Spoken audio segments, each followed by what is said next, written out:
All right, guys, welcome back to the channel. Welcome back to the stream. Welcome if you are new here. Thank you guys so much for joining me today and waiting patiently, as always, for the intro to finish up. I hope everybody is doing well today on this, what is it, Wednesday? Oh, you're welcome, Corey. Yeah, I saw that message at the last second. It was a pretty good track. Pretty good track. Nicodemus, reading what you're saying here. Oh, Nicodemus, you're telling me to switch to PC today? Irvin, that's Street Fighter 2. Whose theme was that?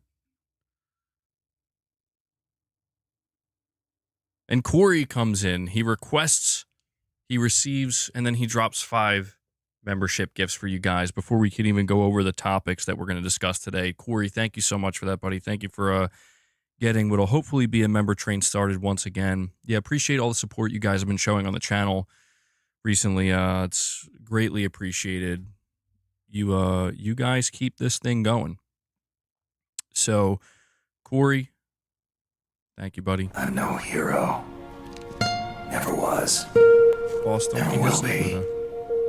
She's allowed to hang out in here too, you know. All right. Yeah, just gonna let more people kind of file in.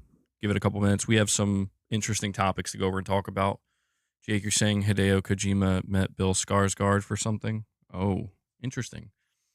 You think he's gonna be in Fizzant? Yeah, Kojima's been making the rounds. He's been making the rounds. He just met with Herman Holst recently. So, Raven, what's going on, man? He met with Herman on the beach. Dude, people were cooking Herman when I posted that picture of them. It's pretty funny. But yeah, again, thank you guys for joining me today.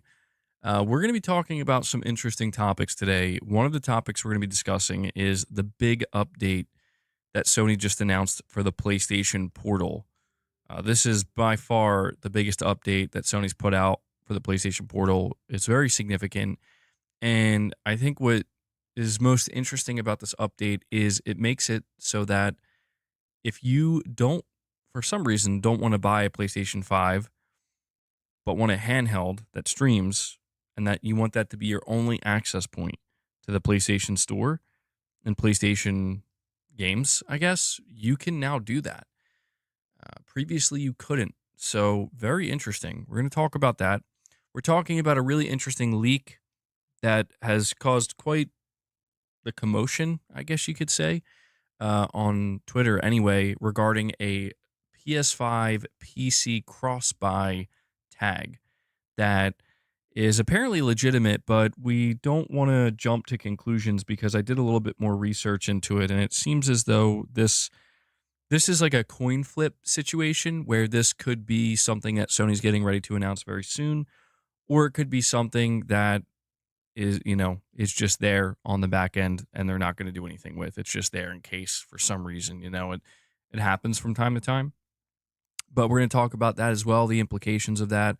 And we're also going to be talking about how, according to at least one analytics firm, remakes of games make significantly more money than remasters. So with that in mind, we might be seeing even more remakes in the future compared to remasters. Maybe this would also explain why it's more likely we'll get a God of War 1 remake than we will a God of War trilogy remaster. So we'll talk about this stuff today, guys.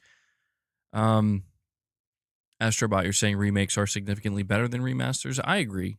If remakes are done right, yeah, I agree. Before we get into any of these topics, I want to ask you guys for just take a moment. Please hit that like button. If you enjoy the content, if you enjoy the stream, hit the like button. We're sitting at 22 likes. I think we could easily get that up to 50. And consider dropping some support through membership, gifting, become a member, super chats, direct donations, the whole thing. MBG, did you see the Nintendo report Switch 2 has sold 10.36 million in 4 months? For comparison, PS5 took 8 months to reach 10 million as Sony's fastest selling console. Mario Kart World at 9 million. I did see that, yeah. Um, yeah, the Switch 2, you can begin to see like why Sony may be paying more attention to Nintendo. You know, they might not see Nintendo as direct competition necessarily, but they're seeing how well the Switch is doing. It's flying off the shelves. I mean, 10 million in what, 3 months? Is that what you said? Um, 4 months. I mean, that's crazy, dude. I think it's like breaking all records. So, yeah, it's really interesting to see the success that the Switch 2 is finding. I'm not like shocked by it though. I had a feeling. I had a feeling it was going to do really well. That's why it's interesting to see all the hate that Nintendo's getting. It's like I don't know, man. They're doing better than they ever have. And Mario Kart 9 million, Jesus, Mario Kart at 9 million already, bro. That's crazy. That is crazy. Ghost of Yotei tops downloads. Yeah, I saw that. The only game that was ahead of it was Battlefield 6. We're almost a month away from the Game Awards, MVG. New game announcements. Very true. Very true. Yeah, I'll always wonder what the PS5 could have achieved within its first 3 to 6 months if there wasn't a shortage. I'm telling you, man, I think that really hurt the momentum of the PS5 up front. I remember I was there, man, and I remember I was making videos, and every video I put out, like people were just like, "I can't find a damn PS5. These damn scalpers, like, where is it? Where is it? Where's the PS5?" It was crazy. I couldn't believe it. Um, but yeah, I think there's nothing Sony could have done about that. I mean, that's totally out of their control. That's out of their hands. Irfan, let me see what you're bringing up here. Yeah, so I was probably going to save that as a topic for tomorrow, Irfan. It's been very slim pickings around here, at least for PlayStation news. Slim pickings. So I was going to kind of save that for tomorrow. Yeah, Matt, I remember that too. The hype surrounding the PS5 was insane. It was crazy. It was like off the charts. But the console launched with all this hype, all this built up demand, and Sony just couldn't meet it because they literally couldn't produce enough.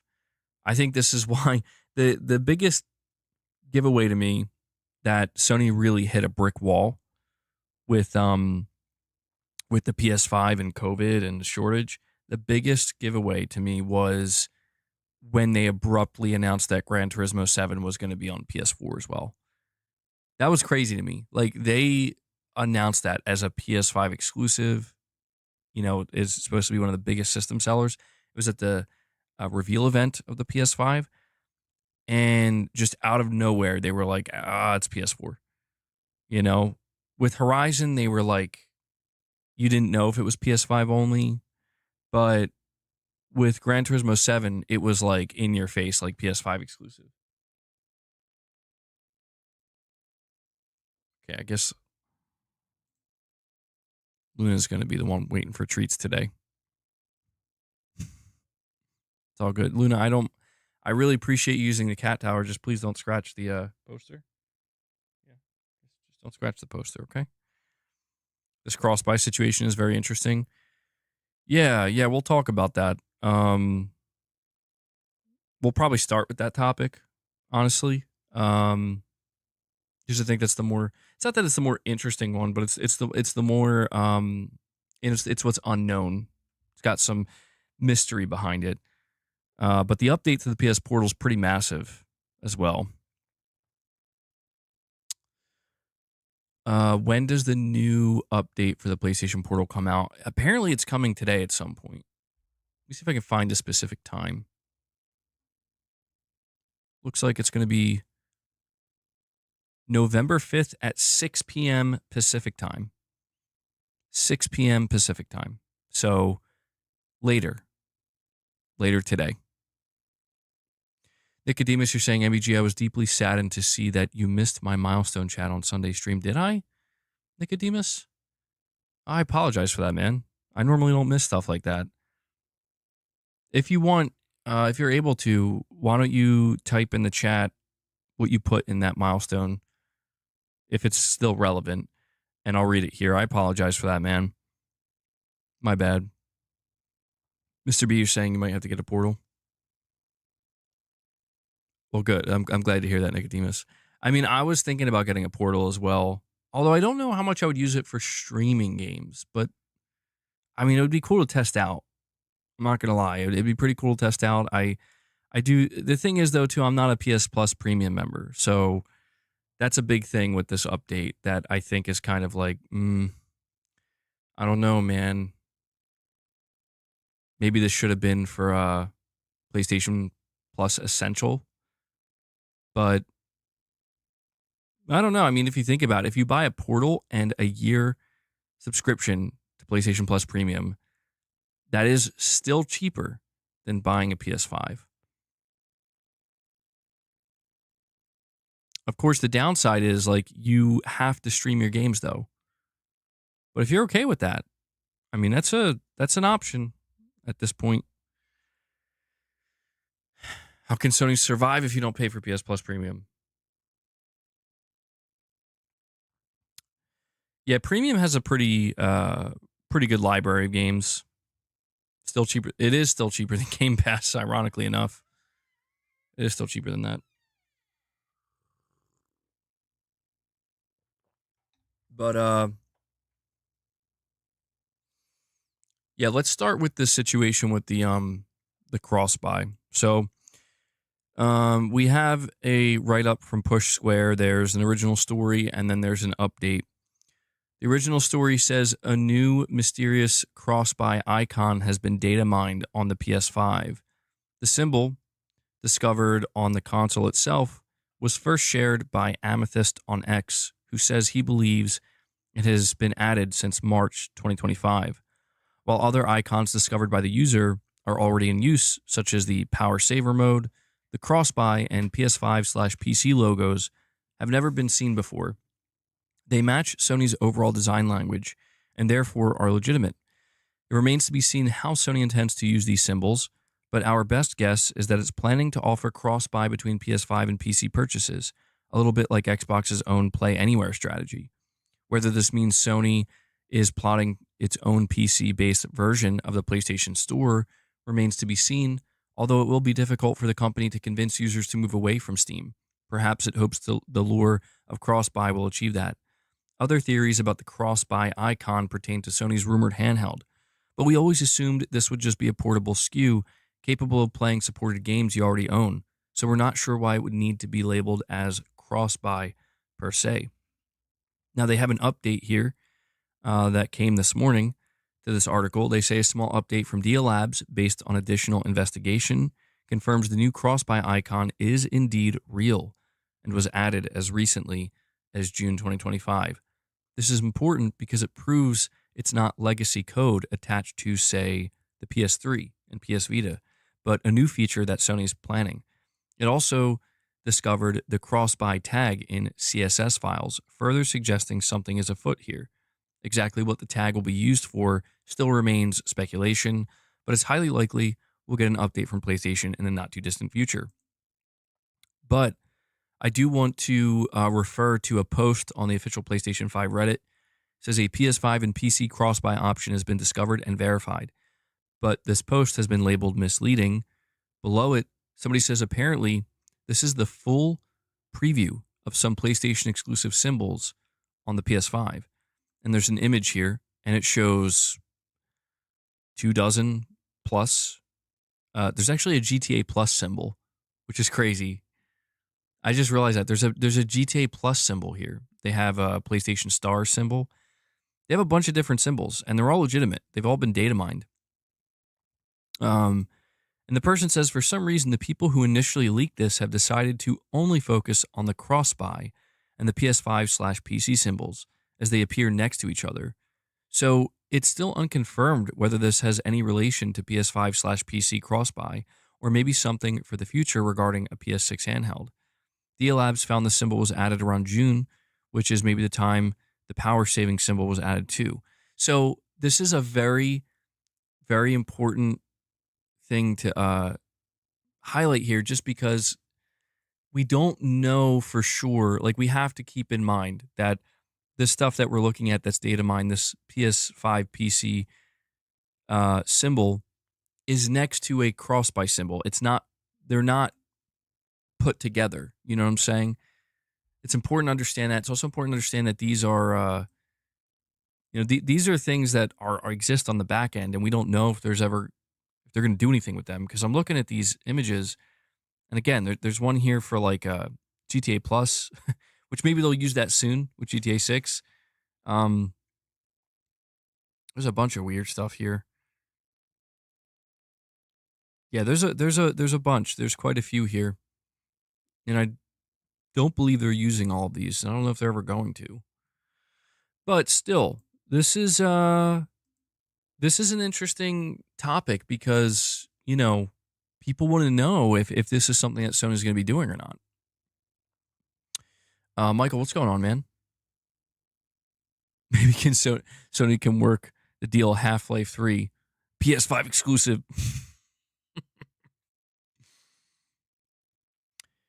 um, it's obviously for a future PC launcher. Makes sense having their day one on their own launcher. Yeah, we're going to talk about that. You got a Hype Star of MBG badge for an MBG. Oh, yeah.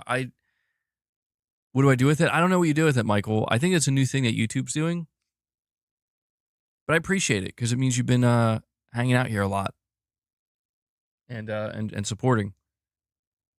Okay, now Luna's next to me on the chair. You guys can't see her, but just for the debut window. Well,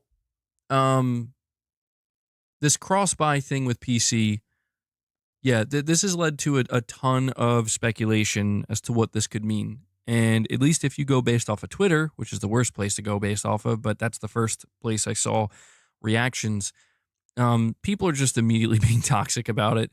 More than half of what I've seen is, LOL, PlayStation's copying Xbox, which is, we're going to talk about that in a minute. The other half is, LOL, we told you PlayStation was going day and date on PC, which is like, I don't know why you're putting that under my post. Like, bro, I tell you, man, it's frustrating sometimes.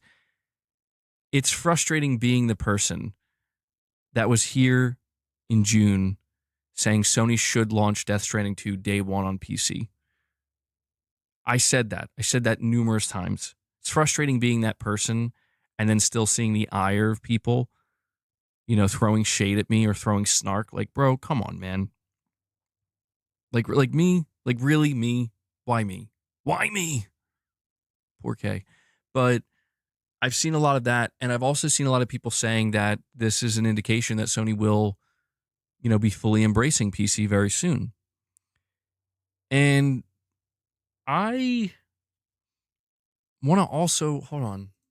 I should have brought this up too.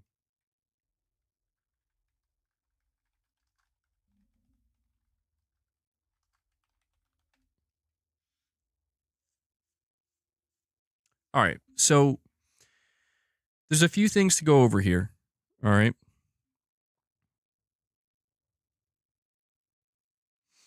The first thing, if you're going to be snarky, bring the humor. Josh, if you're saying if there's cross buy, then that would mean day and date. Well, here's where things get really, there's a lot of different aspects here. All right. I'm going to try to tackle these like one by one. The first thing that I want to establish is this. And I think this is important for this conversation, and it will remain important for future conversations, because a lot of people don't like, it's strange to me a little bit. Like, today I put out a video talking about this, and the top comment on my video, which, I'm not saying their comment is bad necessarily. Like, trust me, I've gotten horrible comments over the years. But it was just surprising to me where the top comment with the most upvotes was somebody saying, like, Sony needs to stop supporting PC and stop porting their games to PC. And I find that strange. I find not only the fact that that person's saying that's strange, but the fact that it has so much agreement. I say this because it's like, guys, and I'm not trying to be rude when I say this, but it's like, have you not been paying attention to PlayStation for the last 6 years? Like, for more than half a decade at this point, Sony has been telegraphing, like, especially the last couple years, very clearly that they are on board with PC. Now, that's not me saying what other people are saying. That's not me saying, so obviously day and date. So obviously everything's going to Steam. Like, I'm just saying that the idea of Sony walking away from PC is not going to happen. And I think people need to kind of get that through their minds a little bit, you know? Um, if anything, just for the sake of like, PC is going to be a relevant part of the conversation regarding PlayStation going forward. It has been for some time. And Michael Werneth comes in. Michael drops another 5 membership gifts for you guys. Michael, thank you so much for that, buddy. So, PlayStation fanboys when when Sony announces that PC launcher. Actually, I don't know. Would fanboys be upset about that?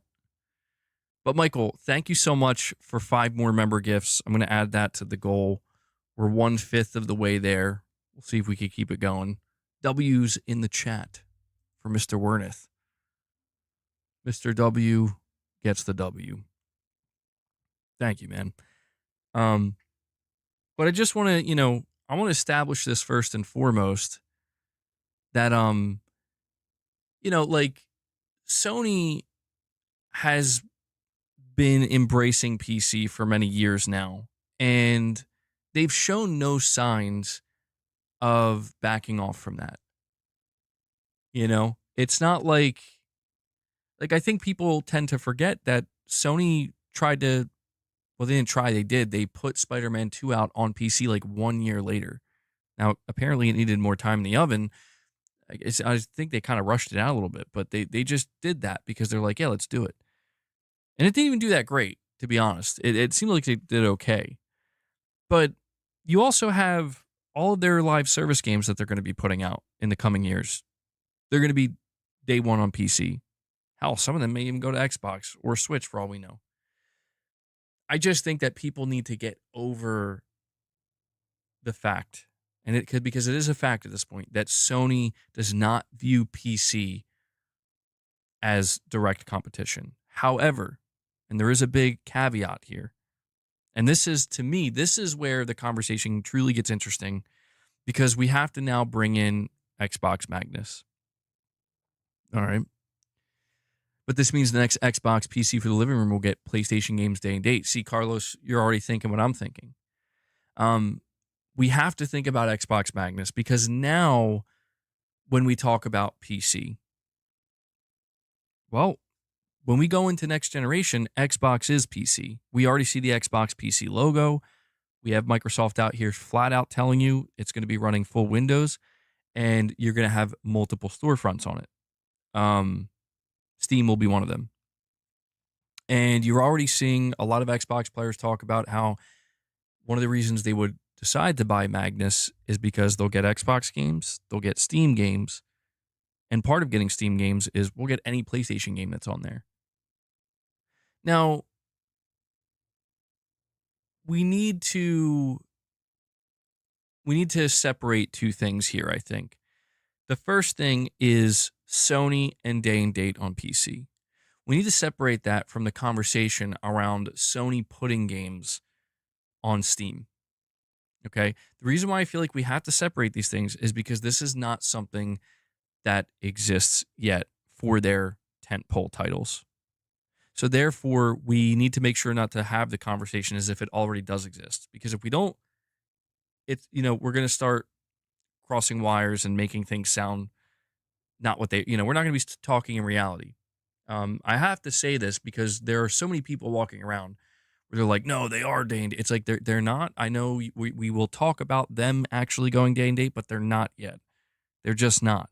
Sony didn't put Ghost of Yotei on PC. As of right now, Saros and Wolverine are not announced for PC.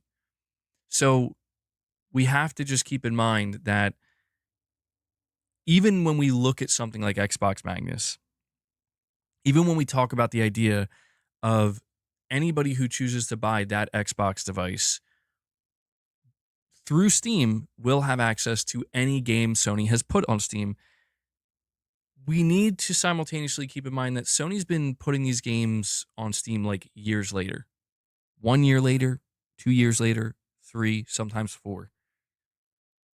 So I guess what I'm trying to say is like you're seeing a subsect of Xbox players talk about the next Xbox device as if they're going to have access to these games that Sony is going to drop day one, when in fact, as of right now, there is zero confirmation of that. As of right now, the people who are looking forward to Xbox Magnus exist in the exact same space that PC players exist in, which is not a bad space, but it's just we have to call it what it actually is, and that is a space where you're going to have to wait for these games to come unless they're live service. So like, yeah, Wolverine, if you plan on playing Wolverine on your Xbox Magnus, it's probably going to be 2 or 3 years later. Unless something changes, and that's the big thing that we're going to discuss as well. Well, what if? What if Sony is planning on making a big change? And this is why I've told you guys for the last at least year, but I think it's been longer than a year. I think it's been a year and a half. I've been telling you guys, when it comes to PlayStation, expect anything. And that's still true today. You know, we talked recently about Sony's corporate report, how they announced that only 2% of their overall gaming revenue came from being multi-platform, being on PC, putting Helldivers on Xbox, only 2%. Very insignificant. And simultaneously, they're not putting that at the forefront of their corporate report. So that signals one of two things. That signals that they're either done with it and they're slowly backing away from it, or it signals that it's just expected that it's baked in now. We don't need to put emphasis on it. We don't need to highlight it because it's just expected. It's hard to say what it is, but when people see 2%, some people are going to naturally, understandably assume maybe they're taking a step back. But I wouldn't be so sure. I wouldn't be so sure because, again, Sony's been doing this for 5 or 6 years straight. So for them to just suddenly pivot their strategy, it would be somewhat abrupt and it would be a little bit surprising. Especially during a time where, you know, outside of Nintendo, everybody's becoming more about trying to, again, meet you where you are. That's becoming more and more prevalent. I don't think anybody would deny that. But that doesn't change the fact that Sony has their own hardware that they're trying to sell. Nobody buys them on PC anyway, apart from Helldivers 2. Well, let's talk about the idea of a PC launcher, okay? A PC launcher, well, hold on, I want to separate these things. Before I get into a PC launcher, I want to actually cover something else. Because I want to straighten this out. And I'm not even saying it's necessary to do this for my stream per se, because I don't see you guys really mentioning it. But people were going crazy about this on Twitter, where it's like Sony's copying Microsoft, Sony's copying Microsoft. So I type in here, did the PS3 version of Portal 2 come with a free Steam version? Yes, the original PS3 version of Portal 2 included a free PC/Mac version for Steam, provided you linked your PlayStation Network account to your Steam account. This was a key feature of the PS3 release, which also allowed for cross-platform gameplay and other Steamworks features on the console. When did Sony introduce cross-buy? Sony first introduced cross-buy in August of 2012 for the PlayStation 3 and PlayStation Vita, allowing users who purchased a game on the PS3 to get the PS Vita version for free. The initiative was later expanded to include PS4 and PS5 titles. And then, you know, it obviously died down a bit. But it says here, when I ask when did Xbox do cross-buy, it says Xbox introduced cross-buy through the Xbox Play Anywhere initiative in 2016, which allows players to buy a digital game once and play it on both Xbox One and Windows 10 PCs. The program was announced at E3 2016 and launched with titles like Gears of War 4. The feature applies to digital purchases of supported games and includes features like synchronized saves, achievements across both platforms. So listen, man, I'm not trying to get too semantical about this or too in the weeds, but the amount of people that I saw, and again, this is why I say you're going to see a lot of people where they try to posture themselves as they're anti fanboy, they're anti console war, they're anti bullshit in this space. And yet they're going to be the first ones to come out here and tell you, LOL, Sony copying Microsoft, Microsoft paving the way once again. And it's like, listen, man, this this conversation is not about, it shouldn't be about who did it first.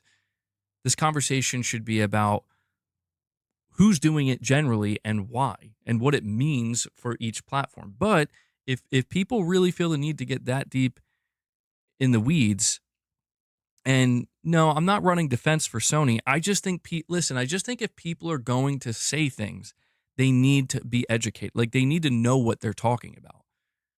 And there's too many people who just say things and they're either just flat out wrong or you know,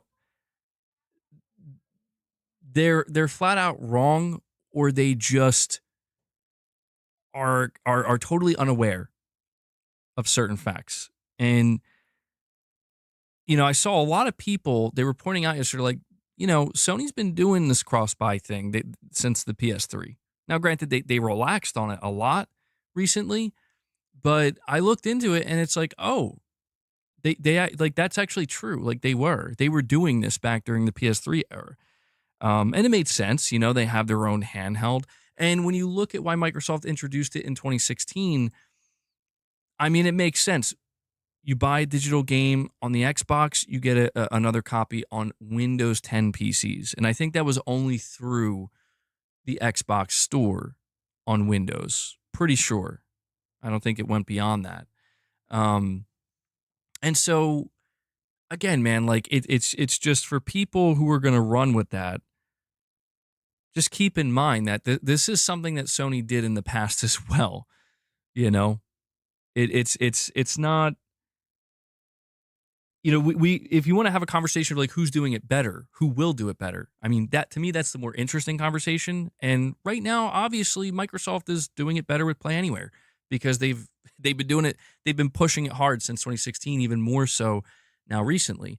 And a lot of people have suspected that Sony may end up following that, mainly because they have their own handheld coming up. But that's the thing. My understanding of this upcoming handheld, I don't think it would need to be treated like that. You know what I'm saying? Like my understanding of the upcoming PlayStation handheld is if you buy a digital version of Horizon 3 for the PS6 and then you buy this PlayStation handheld, you boot up your handheld and your library is just there. You know what I mean? Like there doesn't have to be like another license or something. It's just there. That's my understanding of how it's supposed to work anyway. But I just wanted to point that out. So Sony was doing it with PS3 and Vita since 2012. And then the Portal 2 had a Steam version. Well, that was actually interesting. I didn't know that Portal 2 had a Steam version that was packed in. And then Microsoft started it in 2016 with Windows 10 PCs for their own, stuff that they're doing. Now, let's get on to the topic of a PlayStation PC launcher. Okay? A PlayStation PC launcher, this is where things truly start to get interesting. A PlayStation PC launcher, if it's real, if it's going to happen, that to me is that would be, I should say, the confirmation, to me anyway, that this is Sony going day and date with PC. But doing it in a way that, to me, makes sense for Sony, or is expected, I should say. Whether or not it makes sense is a different conversation, but it's what I would expect from Sony.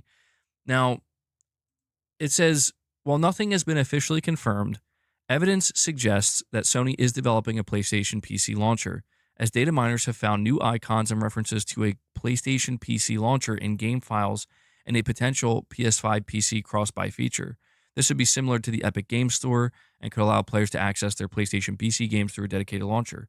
The evidence from data mining.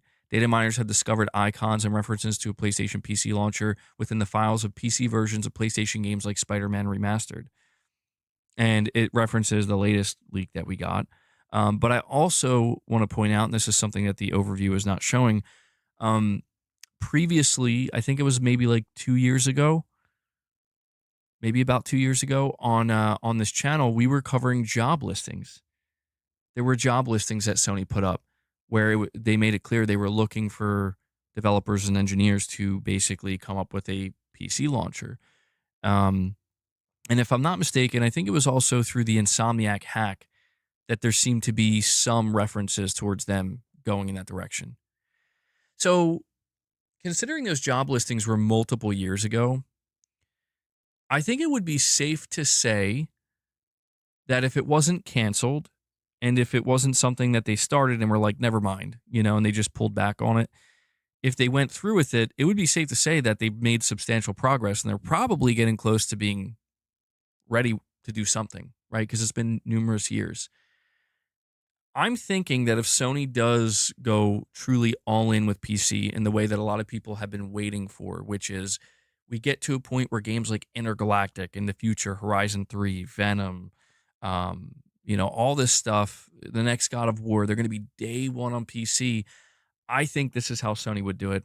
I think they're going to put out a launcher, and I don't know that they're going to be looking for big success, because a lot of people feel as though it would be totally pointless for Sony to do a launcher because multiple publishers, pretty much every big name publisher has made their own launcher and they've all failed. They've all failed because Steam is king on PC. But here's how I think Sony would do it. I think Sony would make that launcher and they would make it clear that if you want our games day one on PC, this is how you get them.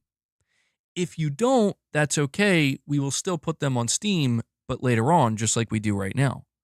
So I think it's kind of like the in between, right? Where you could understand why Sony would be hesitant to go day and date with their games on Steam for two reasons. Number one, if they put, let's just say something like Wolverine, we'll just use Wolverine as an example because that's like the next really big game that Sony has coming next year. If they went day one on Steam with Wolverine, Sony has a fear. What is their fear? Their fear is that, well, this is Wolverine, man. Like, this is a big tentpole title, a known character in a known universe, Marvel. This is going to sell PlayStation consoles.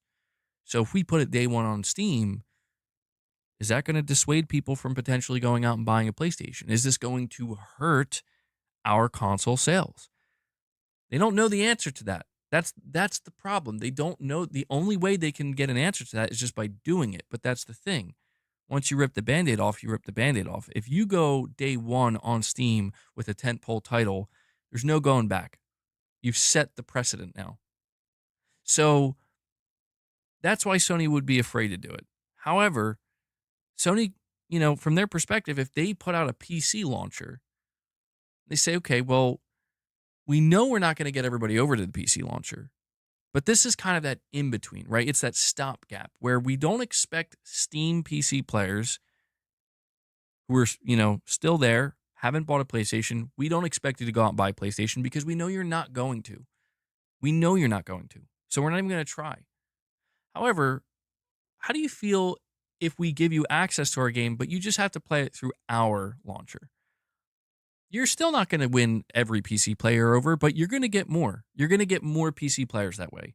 And Sony, by doing that, again, it makes sense for them because it's like, even though it'll be the first time the PlayStation Store is off their own hardware, that alone, you could make an argument that it discourages people from buying consoles, but there's a stronger argument to be made that people are kind of already set where they are, right? If you're on PlayStation, you're probably going to stay on PlayStation. If you're on PC, you're probably going to stay on PC. At that point, Sony's creating that, again, that kind of stopgap where we can still treat this as our ecosystem. Yes, we're on PC. Yes, we're appealing to PC players. But because it's only through our launcher, like essentially Sony's going to, and they're going to do what Microsoft did back when they launched the Xbox app. We're like, we're going to turn your PC into a PlayStation. I think that's what Sony's going to do because it kind of mitigates that fear where it gives them an opportunity to go out there and see how many more sales they could get by going day one by going day one with their big tentpole titles, but keeping it under control where we're not going to just drop it on Steam. We're not going to share the revenue split. Um, and we're going to try to basically court those people who are maybe too stubborn to buy a PlayStation, but not stubborn enough to not download the launcher and play the game. And I think Sony will test that out first. Lots of PC gamers have PlayStations, so releasing day and date on PC will get bigger sales, but will cost sales on PlayStation. That's true too. There's a lot of people who play on both. But the other elephant in the room, so I said there were like two reasons why Sony's afraid to do day one Steam drops with their big tentpole titles. If Sony was afraid before, now I think they have even more reason. Maybe afraid is the wrong word.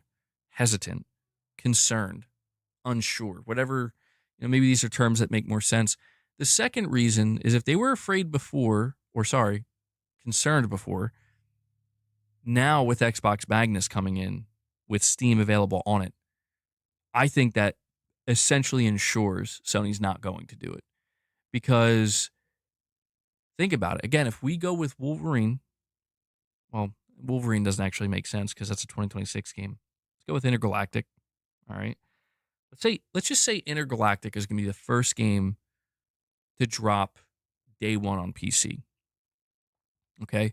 If Sony doesn't have their own launcher, by the time Intergalactic comes out, Xbox Magnus may be out.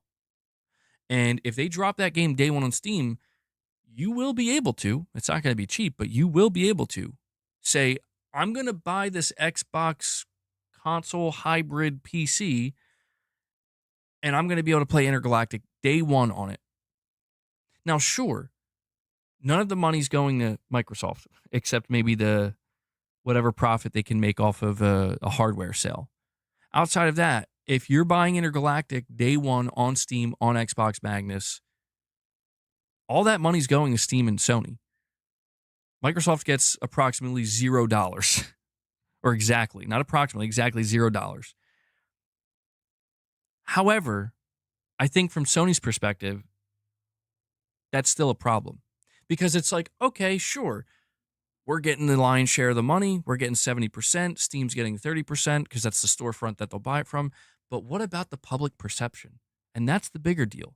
The public perception of I can play Naughty Dog's next AAA single-player tentpole on my Xbox. Day one. I'll tell you what, man, if there's anything that would probably, Sony would look at that and say it's not worth the risk. Because the truth is, maybe it wouldn't do anything. If Magnus is $1,000 or $1,200, I don't think it's going to matter. I think you could drop Intergalactic day one on Steam, have people, whoever buys Magnus, buy it on there. I don't think it's going to hurt PS6 or PS5 sales. But I don't know that for sure. I can't guarantee that, nor can Sony. So I think from that perspective, the perfect stopgap, in Sony's mind anyway, the way they probably see it, is we'll do this first. We will do our PC launcher. We'll see how that goes. We'll see if we can find growth through that and make it work to some level. And if it does, here, boss, I'm going to give boss some treats now because he's already acting up. I'm doing this in good faith, assuming we'll hit our goal. And here, Lou. And I think Sony will try that first because think about it like this, right? If it doesn't work, what then? Well, if it doesn't work, then you're just going to have to do it anyway. You know what I mean? If it doesn't, like if Sony's that desperate for growth and that desperate for more game sales, then if they do their PC launcher, it's a complete colossal failure, has zero growth, does nothing, then you're back to square one. You're back to either you got to just stick to full exclusivity to sell your hardware, or you just got to drop it day one on PC on Steam because that's where people are going to buy your games. It's that simple. I don't think it would hurt Sony to at least experiment and try. However, I will tell you this. If this is what Sony's going to be doing with a PC launcher, like a proper PC launcher, man, PC gamers are going to be mad. And there is one thing that makes me think maybe they won't do it. And that is the fact that Sony pretty much collapsed. Which, I'm not saying they shouldn't have, but it just proves that they will feel the heat of pushback, especially on PC, because they're not familiar. Like, they're still figuring things out on the PC side of things. I think back to when they were like, Helldivers 2, our biggest game, like, we want you to make a PlayStation account. And, people lost their minds. They lost their minds. And Sony was like, never mind. They're like, never mind. Just pretend we didn't even say that. And, I think it was a little bit crazy because it's like every publisher asks you to do this. But I guess it's because it came late for Helldivers and it caught people off guard. And then suddenly it's not on sale in some countries where it once was. So it was a bit of a clusterfuck. You know what I mean? Like, if it was there day one, I think the conversation would have been different. But I think that does prove that Sony will crumble under enough pressure. And I do wonder if Sony puts out a PC launcher, dude, oh man, you're going to see PC players lose their ever-loving minds on Sony. At least that's my opinion. I think we've seen how PC players react to launchers from publishers. I don't think Sony's going to be any different, man. So they'll charge console players for online and cloud saves, but give that free to PC because that'd be expected. Well, that's another major hurdle. That's absolutely another major hurdle. And God, I really don't want to see that shit, because that's like a move that could even convince somebody like me to move to PC. As crazy as that sounds.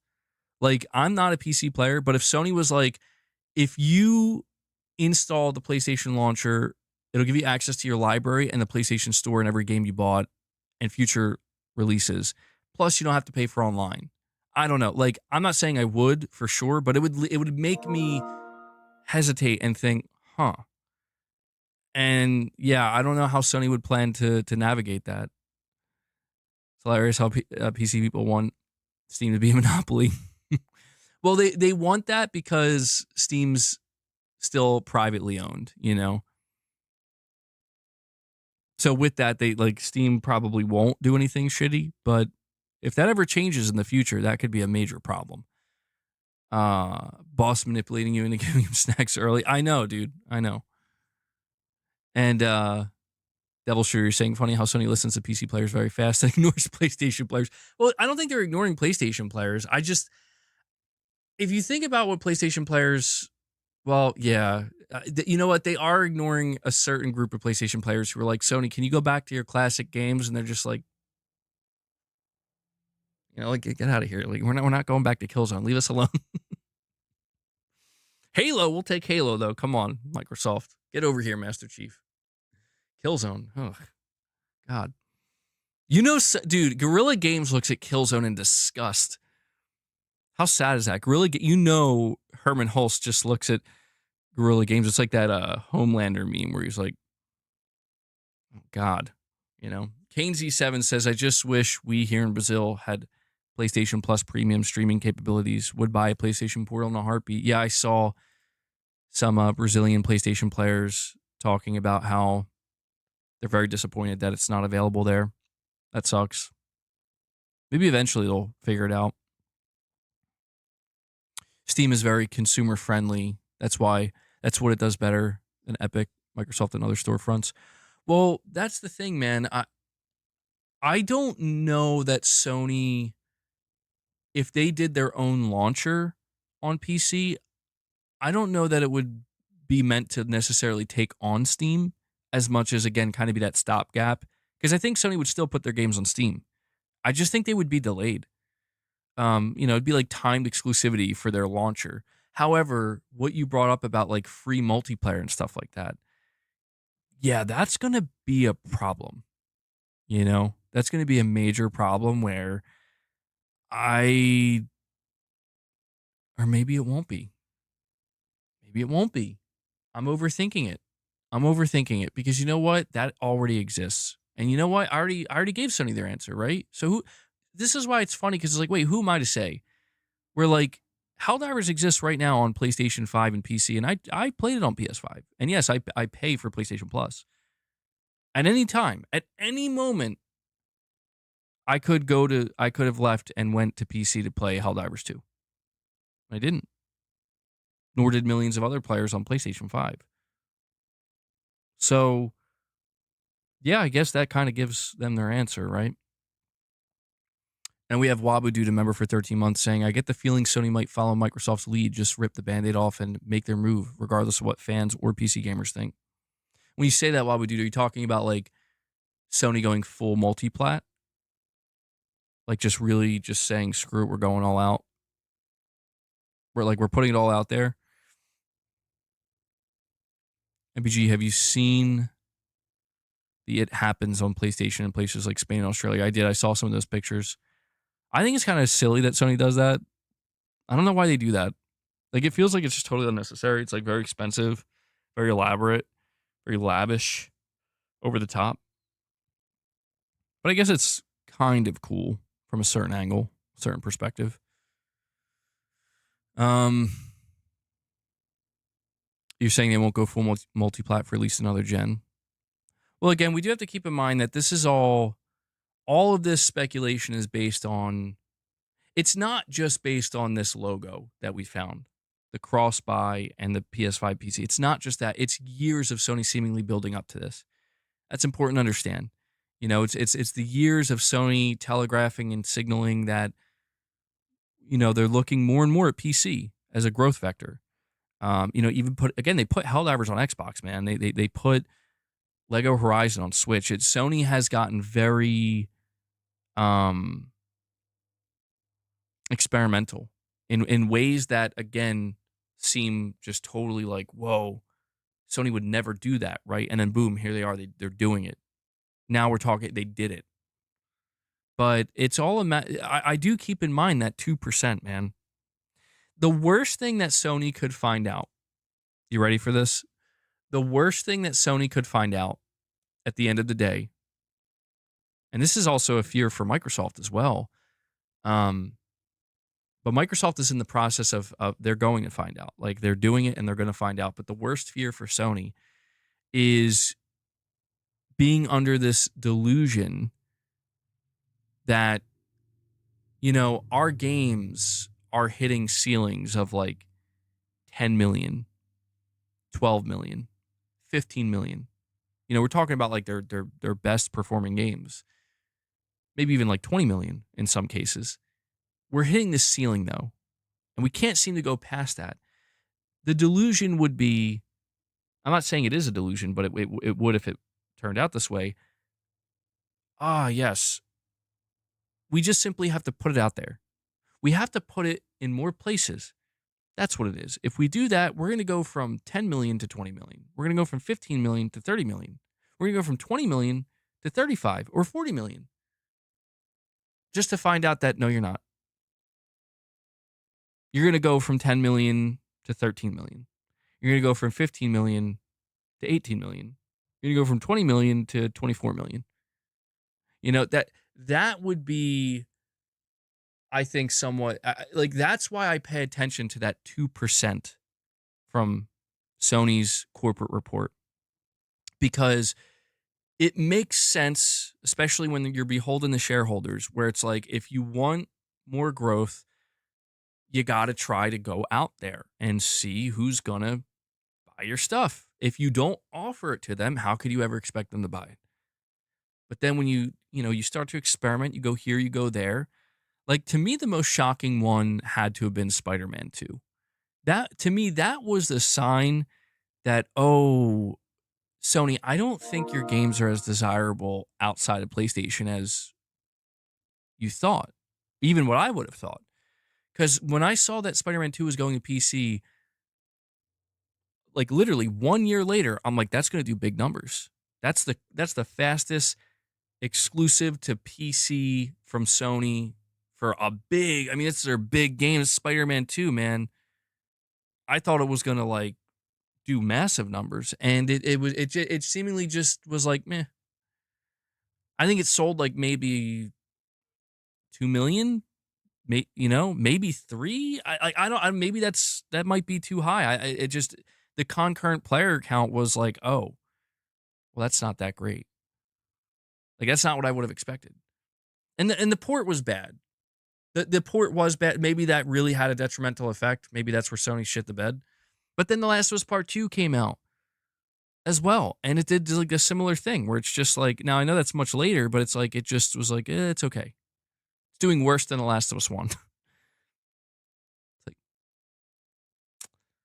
so, yeah, I don't know. I don't, I think Sony's got to be a little bit careful because if you put it all out there and you still find that you're not growing, that's why I said Microsoft has the same fear where like Halo, Halo's got to do big numbers on PlayStation.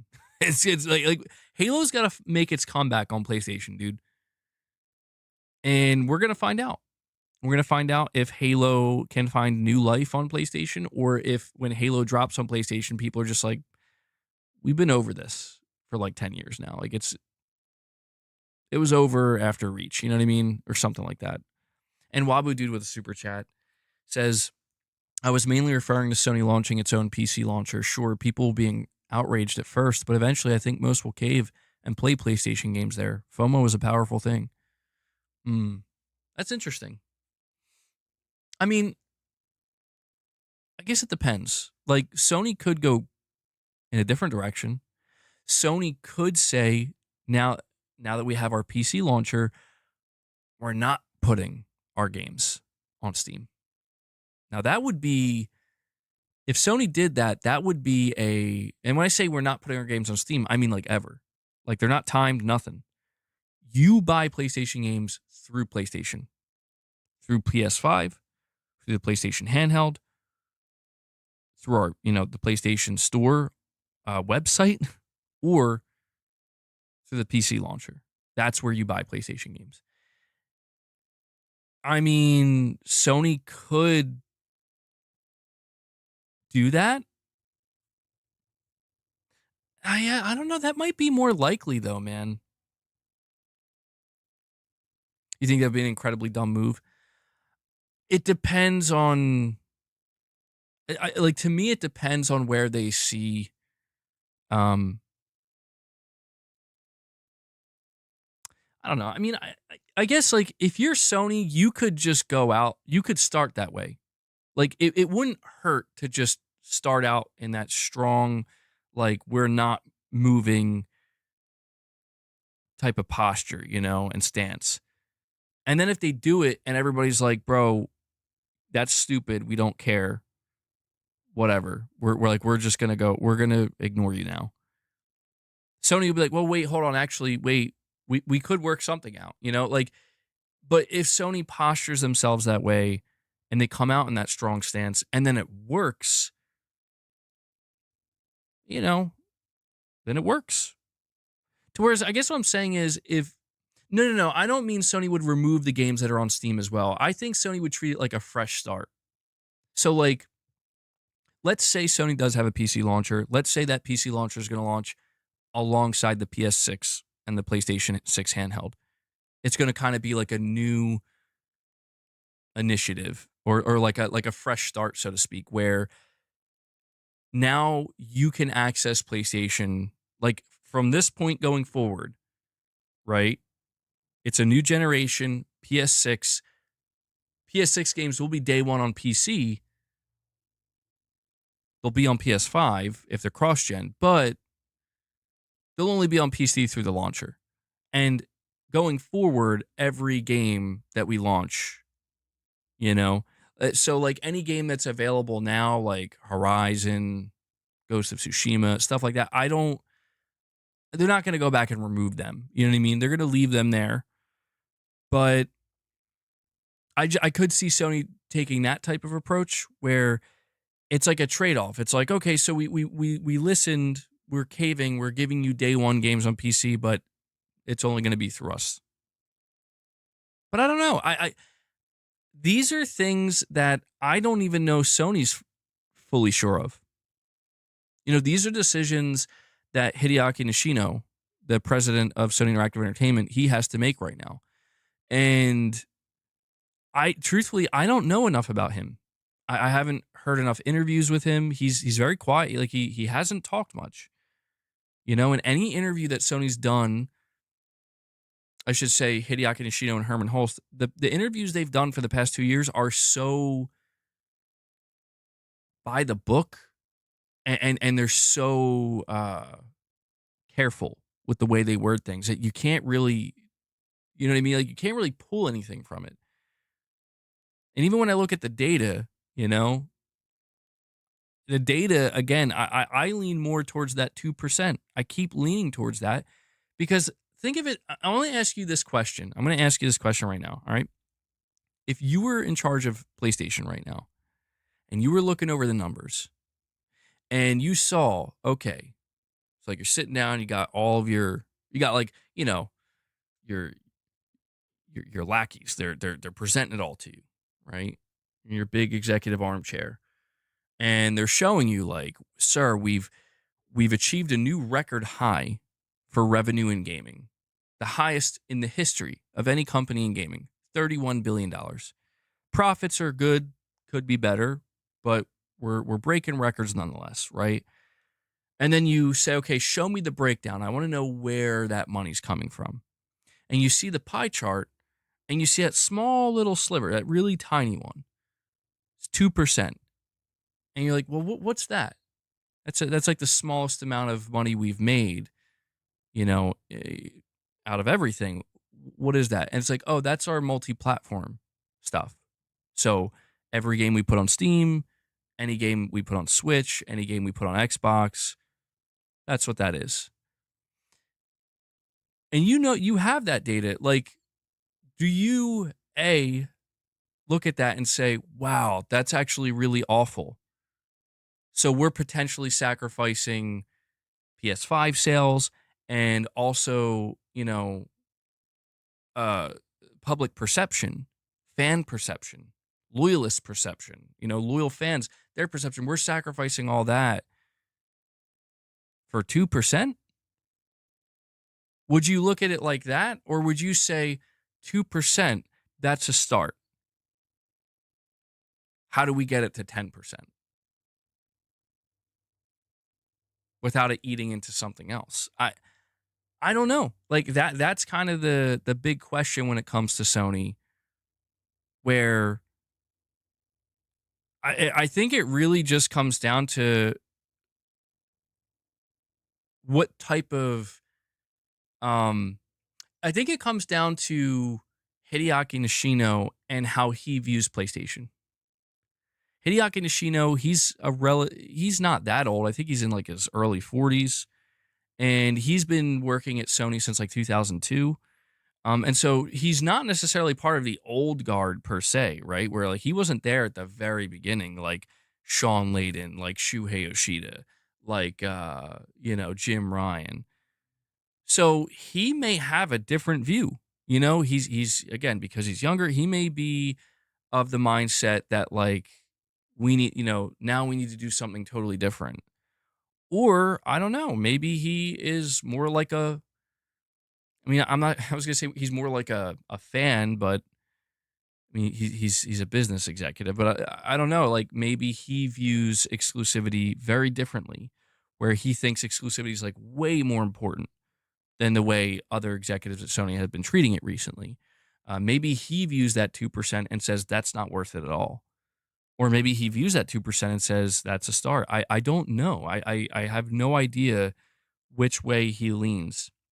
Now, granted, I don't think he's the only one making these decisions. There's many other people working there with him, and they're all collaborating and figuring this out. But generally speaking, I do still want to encourage PlayStation players, especially because I just saw somebody in the chat a moment ago. They're saying like Sony's got to stop porting their games to PC. It's totally pointless. And it's like, well, that's fine. You're allowed to see it that way for sure. But I want to encourage PlayStation players like still expect anything. Like if you're banking, if not banking, very much leaning towards Sony going back to the way that they like being more like Nintendo. Like we're just going back to true exclusivity. We're not budging. I don't think that's going to happen. I don't think that's going to happen because I think Sony sees that as regressive. And you can't blame them because you have to ask yourself, like, how much more growth can be found? Because think about it. Like, The Switch 2 is breaking records. However, the Switch 1 still didn't pass the PS2. Could the Switch 2 finally be the console to do it? I don't know. Even if it does, what does that mean? Like, does that mean that there's all this prospective growth that they otherwise thought wasn't there anymore? Not necessarily, because we have to. These things are complicated because it's like, well, how much further could the Switch 2 really go? What if it surpasses the PS2 when it's all said and done by like 4 million? What does that mean? Oh, it means there were 4 million more prospective Switch, hybrid console buyers than there were originally. You know what I'm saying? Like Sony is looking, same thing with Microsoft. Sony's looking for something bigger. And I'm not saying that's good or bad. I'm just here to say that you have to keep that in mind because if you're trying to predict as best you can what they're going to do next, keep in mind their very lofty ambition. So Hideaki Nishino, it may not be about how he actually feels. Hideaki Nishino is a businessman at the end of the day. For him, it might just be about how can he leave his mark for Sony PlayStation in terms of profitability and growth. And if that's what it's all about, then how he personally feels about exclusivity and how his what he grew up with, it might not matter at all. Probably doesn't matter at all. Capcom lawyer saying so the shareholders would turn away 700 million. That's 200. That's 2%. Well, the idea is I don't think the shareholders would turn that away. I think Sony would, because you're right. Like Sony wouldn't just stop that and then say we just lost 700 million. They would try to make it up somewhere, and that would be a gesture of. That would be like a gesture of like, hey, we're doubling down on our own shit, essentially, like on our own ability to generate that 700 million without any outside, without any expansion, multi-format wise. And it's risky because it's like, well, if you could have generated that extra 700 million to begin with, and that growth that you're looking for is already there to begin with, then there would be no need to do any of this in the first place. So it's kind of a catch-22 in that sense. The shareholders definitely wouldn't want to see that money lost, but I don't know. Sony's trying to strike gold. Sony's they're trying to find something. They're trying to find the next big thing, and one of the biggest reasons I think they're not going to just let go of PC is because they did find that with Helldivers 2 on PC. Now, obviously, that could just be like a one-off thing, but you know how these companies work. They see something like that and they're like, try it again. Like if we could do it once, surely we could do it twice. And Michael, you're saying they're trying to get into China. That's absolutely true. Yeah, and yeah, Sony's been very open about that. They view the Chinese market as a huge opportunity, growth opportunity. So you're absolutely right about that.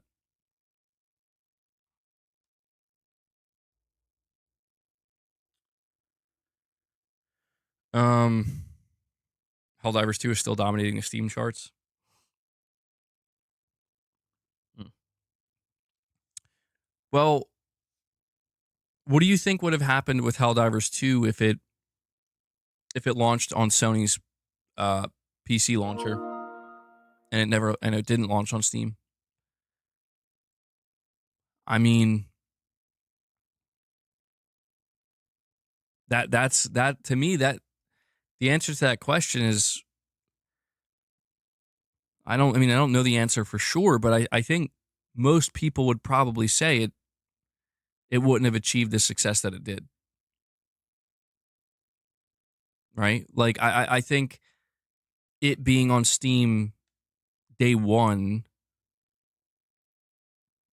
and knowing how many copies it sold, it's like this is where corporate Sony versus I guess you could say they're kind of up against their greater ambition where it's like, well, corporate Sony probably looks at that and thinks, how much more money could we have made selling that many units on our own PC launcher where we get 100% of it and don't have to do a 30% split. On top of, and every purchaser had to be, um, they had to, they did have to create a PlayStation Network account. But that's the thing is I think initially that's what Sony was going to do. Like not what they were going to do, but like they were leaning in that direction. That's why they wanted to, even though it made no sense, just drop the PlayStation, uh, you know, the mandatory you got to make a PlayStation account now or a Sony account months after Helldivers 2's launch, even if that means taking it off of sale for certain countries. You know, clearly they were Sony was going in that more traditional like strong arm direction. Same thing where with single player games, they did that and then they were like, actually, never mind, you can choose. And they backed off. And I think that's just fascinating to look at because I think we do get some answers through that where we're seeing how Sony did want to kind of have this strong arm approach. But as they realize that doing that is just it's just causing people to walk away, not cave. That's why I'm not so sure with that earlier super chat. I'm not so sure that Sony would be wise to bank on people caving for their games on a PC launcher because I think you'd see PC players go to war with Sony first. Which is why I'm just thinking like maybe Sony's just got to say fuck it, you know? And Jimmy Mack with the $10 super chat says the people who are going to buy PlayStation 4 exclusives are already on PlayStation. There isn't much growth potential left. The PC launcher is a way to expand while keeping the walled garden. Yeah, exactly. I view it that way too, but I think it is a risky move on Sony's part. But I think it's all about risk mitigation. Like what's riskier, right? Trying that and maintaining some semblance of a walled garden while you enter the PC space, or saying fuck it and just saying we're just dropping them on Steam. Both come with risk. And I think if you're Sony, you probably view trying to expand your walled garden into PC territory as a somewhat worthwhile endeavor because, well, if you think about it, the worst thing that would happen because what is the risk there? The risk is you piss PC players off. The risk is you get a tidal wave of pushback like you did with that whole Helldivers thing. The risk is you make PC players go to war with you over that. So what's the solution? Never mind. And that's it. So while there's a high level of risk in terms of negative PR and pushback, it might be worth Sony probably views it as it might be worth trying to push through that because if they're successful in this, then they can just remain in that space and kind of do it the way they want. If they're unsuccessful with it, then they could just simply take steps back and say, "Our bad.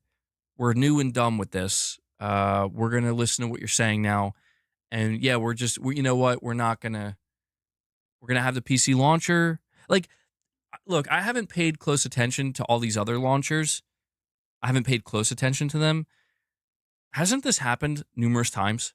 Haven't there been other publishers that said, here's our launcher, you can access our games through our launcher, and PC players were like, no. Nope. And eventually these publishers are like, okay, like we're just gonna put our games on Steam. Like they always end up bending the knee. Am I wrong on that? With Steam, Sony loses any symbolic nature of the PlayStation identity. A ton of them have done that. Yeah, I remember. I haven't paid close attention, but I feel like throughout the years I've seen things kind of pop up, and I'm like, huh.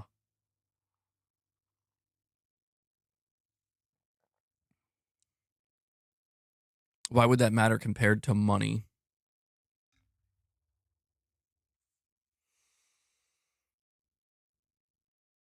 If you put games day one on PC, then you're gonna have pirates. It happened with Call of Duty, and it's the best-selling game. Activision made it a BattleNet exclusive for a while, and it failed. Oh man, I didn't know that. Oh yeah, dude, Sony doesn't stand a chance. Then they don't stand a chance. Their launchers are still on Steam for particular games, usually Ubisoft or EA. But those games aren't exclusive to those launchers, right? Like they're just there as optional. They kind of live alongside Steam.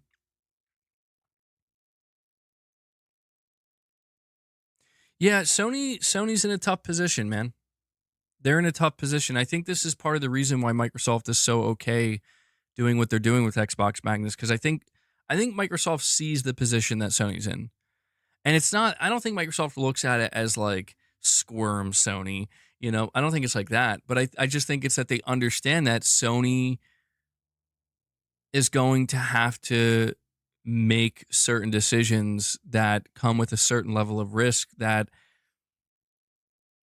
like, listen, Sony, you're either going to be more publisher focused or more platform focused. And if you're more platform focused, well, you know, and Sony's been walking both paths. That's what I can't figure out about Sony. Truthfully, that's what makes this conversation so, if not complicated, just difficult to really um, see clearly from either end, because Sony is trying to play both sides of the same coin, where it's like they are a publisher. They want to be a massively successful publisher, but they're a platform holder. And they are a massively successful platform holder. And we are reaching that point where it's like one is going to have to cave to the other in order to go further.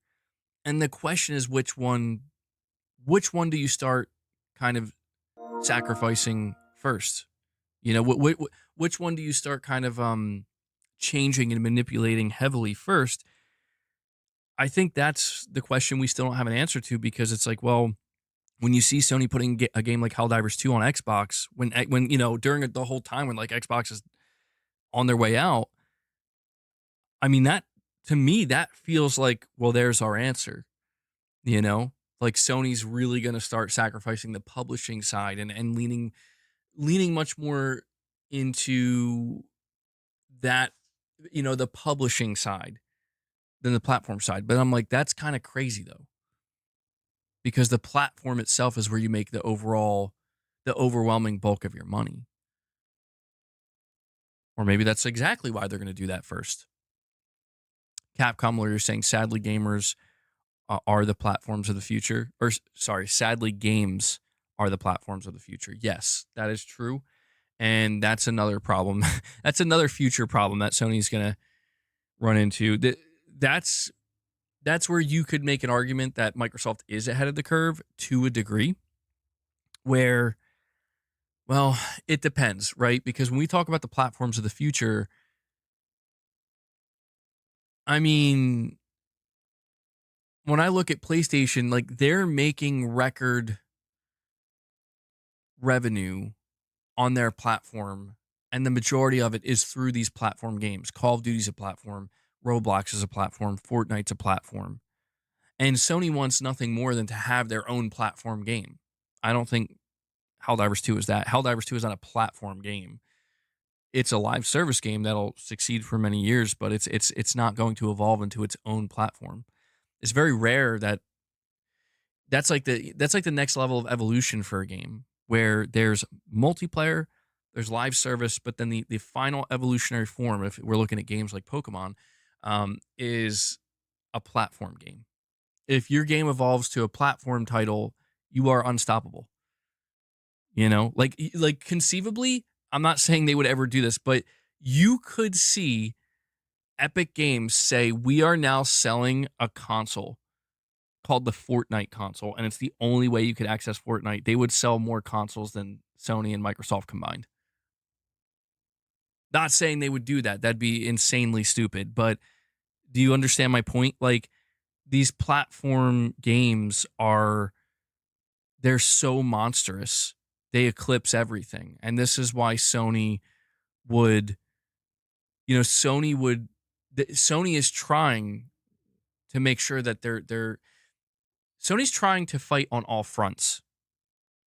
And they're not this is why when we talk about like, oh, Sony and Microsoft, they're fighting each other. No, they're not.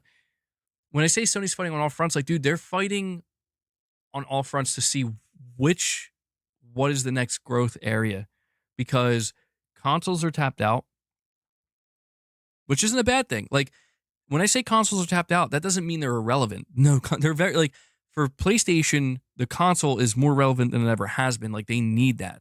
They need that. Like, the console is Sony's bread and butter, and has been and will remain that way for a long time. And I'm not just saying that as a console fan. I'm saying that, like, literally remove the PS5 right now. What happens to the PlayStation platform? It fucking collapses. But there's also no denying that Sony, you're not going to be selling 200 million units. You're not going from 120 to 200. In fact, you're going to fight for your life to get to 120. So, with that in mind, Sony is desperately, understandably, just like everybody else is, where do we go next? Where do we go next? Is it live service? Well, we're working on that. Check that box. Is it multi-platform? We're experimenting there. Check that box. Is it through movies? Is it through TV? Is it through all this other stuff? We're checking that box too. And the only thing that Sony's done in all this time, trying to expand and go in these different areas, that has actually worked, is Helldivers 2. But when you analyze that deeper, like I've been saying, not just looking at it from a surface level, but when you analyze Helldivers 2 deeper, questions need to be asked. And this is why Concord still plays such a vital role in that conversation. Not to bring it up unnecessarily, but it is necessary, where it's like Sony thought that big growth vector for them was literally Concord. Meanwhile, it was actually Helldivers 2, and they had no idea. So first, it calls you to question, like, okay, do you guys actually know what you're doing here? Second of all, if you only found the success you found with Helldivers 2 because you basically stumbled on it accidentally and you got lucky, what does that mean for future live service endeavors? What does that mean for your prospects of actually making a successful platform game?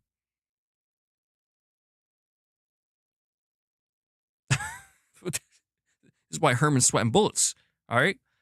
That's why Herman ain't really interacting on Twitter no more. Because that's I don't know, man. I don't know. Okay, well, what about, can we, like, can we get more people to buy our single player games? I mean, how do you do that? Serious question. How do you do that?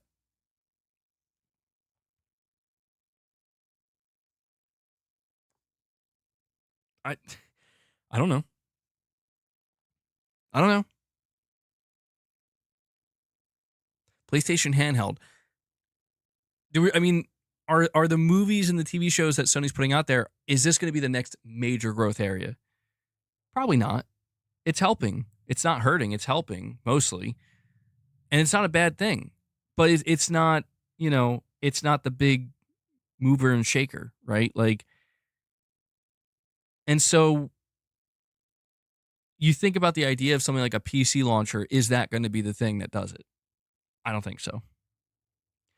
I don't know what Sony's going to do. They're not in some kind of like trouble. And I'm not trying to make it sound that way. But it's just when we analyze, I find it very interesting to analyze Sony and and always keep in mind their greater ambition. Because that's the thing, Dan. It's not that it's doom and gloom with Sony. It's that it's the reality that they have. As long as you understand what they're striving for, then you begin to realize that they're not at the top of the mountain. They're far from the top of the mountain. They're making good progress on their way up that mountain, but they're far from being at the top. And when you realize that they're not satisfied where they are, and they have no intention of going down, going a little bit lower on that mountain, they have no intention. When you realize that, and that's true too, nobody can really see the top of the mountain per se. The closest we could argue the top of the mountain, if we're just talking business wise, is like what Nvidia's achieving, being worth $5 trillion. I mean, I don't think that they're in like outer space at that point, somewhere on another planet, in my opinion. That like Sony will never. I don't want to say Sony will never. Sony should not be striving for that because that's wild. That's not. I don't think that's going to happen. But where Sony is in the bigger picture of things is like Sony is a corporation with PlayStation being their biggest driver financially. They're like worth anywhere between 175, 180 billion dollars. They want to get to the 200 billion. When they get to the 200 billion, on to the 300, on to the 400, on to the 500. And they're entering territory where the only way that's going to happen is like they got to they got to stumble on the next big thing for PlayStation, for gaming. And why do you think they invested so heavily in PSVR 1 and PSVR 2? They thought that was it. And who could blame them, right? A lot of people believed in it, but they really were like we're getting in early because this could be the thing, and it just wasn't. And you know what they didn't get in early on? Live service games. And like I said, what is the final evolutionary form of a successful game? It becomes a platform game. Sony is many days late and many dollars short. And so, that's another reason why they bought Bungie, because they're like, we got to do this now. You buy a lemon. So when I frame it like the reason why Sony's not going to stop their single player games, the reason why you can rest assured they're going to keep doing their single player games, and when they tell you like they're going to still focus on those tentpole titles, those story driven titles, it's because they literally need that, and that's a good thing. Like they have not found their Roblox yet. They have not found their GTA Online yet. They have not. It's a good thing PSVR 2 didn't become, in my opinion, didn't become literally the next big thing that took over the world, because the PS5 would arguably end up taking a back seat. The console itself would take a back seat to this headset that everybody needs to have on their head, right? I just understand at this point, though, that unfortunately the console cannot be that ever again. And that is a shame, but it's also just the nature, the natural progression of the games industry, where the console was the next big thing 30, 40 years ago, and it was the big thing for the last 30, 40 years, alongside PC, of course. But now it's not. Now the console is just the thing that's there, just like the PC is now. The PC isn't the next big thing either, right? The next big thing is something that all these companies are looking at. And, when you look at Microsoft from an elevated position, what does Microsoft think the next big thing is? Well, Microsoft, I mean, God knows they've tried everything. I'm telling you, there's a reason why Xbox executives are punching air, because they've tried it all. They've been too early with it. They've been too late with it. They've just been totally out of touch with it, right? They've done it all. They've ran the gamut, essentially. And that's why Microsoft, the higher up executives, when they got involved, they're like, we're not doing this shit anymore. You know what we're going to do? We're going to go the most tried and true, surefire path. And that is, we're going to buy the platform games, and then we're going to lean into publishing, and we're going to just collect the money. That's what we're going to do. And they could do that because they could literally afford to do that. Doesn't mean they're not going to continue to grow. It doesn't mean they don't also have ambition, but it's just like, we're not fucking around anymore. We're not worried about Game Pass. We're not worried about selling hardware. We're not worried about the Kinect. We're not worried about all that. We're not worried about being the most successful storefront. No. Platform games. We're going to buy them, and we're going to try to grow them. That's what we're going to do. We're going to maintain them, sustain them, and try to grow them. That's Microsoft's end game in gaming. If it goes beyond that, do they have greater ambitions beyond that? Probably. Probably also involves AI. There's a lot of shit that's going on behind the scenes with Microsoft and AI and gaming that we are not yet privy to, that we're going to learn about in the coming years. And you're going to realize very quickly how Microsoft wants to be, Microsoft wants to be the enterprise level AI suite of tools that every developer in the industry is now using for every video game. That's what they're going to do. And that, alongside their own successful platform games that they invested in many years ago, that's Microsoft's future. You want to know what their long-term future is in gaming? That's what it is. And, Windows will obviously be a part of that. No, well, yeah, you're right. That could be NVIDIA first. They're seemingly on They're on a fat. Nvidia has the lead, certainly, but you could tell Microsoft's back there. They're like, you know what, we gotta. This is why we got to make an $80 billion investment in AI now. And Sony, this is arguably also why Sony is attached to AMD and partnered with them, because that's what AMD is pursuing as well. Except AMD is significantly more valuable than Sony because of this, because that's entirely what AMD is working on. And so Sony has kind of like, hey, can we align with you? Can we partner with you and kind of be along for that ride? And I find it's I'm going a little bit off the rails here, but I just think that when we look at specifically Sony, and we see something like I know I like came all the way out here just based on this Sony PlayStation PC cross buy thing, but I think it's much more likely at the end of the day, everything I've just stated is in an effort to establish that I think, regardless of how hardcore of a fan you are, how much of a diehard fan you are, or like, a purist, so to speak, I think all of this points to Sony, as time goes on, is going to expand more and more and more beyond the console. They've pretty much told you that. And I think they're going to get a little bit more aggressive, maybe even a lot more aggressive with it, because I think they just have kind of accepted that it's not that they're, again, I said it earlier, they can't just pretend the console doesn't matter. That would be the dumbest thing ever. But it's that if we do X, Y, and Z, are you going to leave us and go somewhere else? I'll tell you this, they've been doing X, Y, and Z. And seemingly anybody who was going to leave has already left. Anybody who doesn't plan to leave is still here and will remain here. This is why I think the PlayStation 6 generation is the generation where you're going to see Sony come out and they're just going to, I'm not saying they're going to do it all at once, but you're going to see them get even more aggressive with it, every quarter. And I don't think that's a bad thing.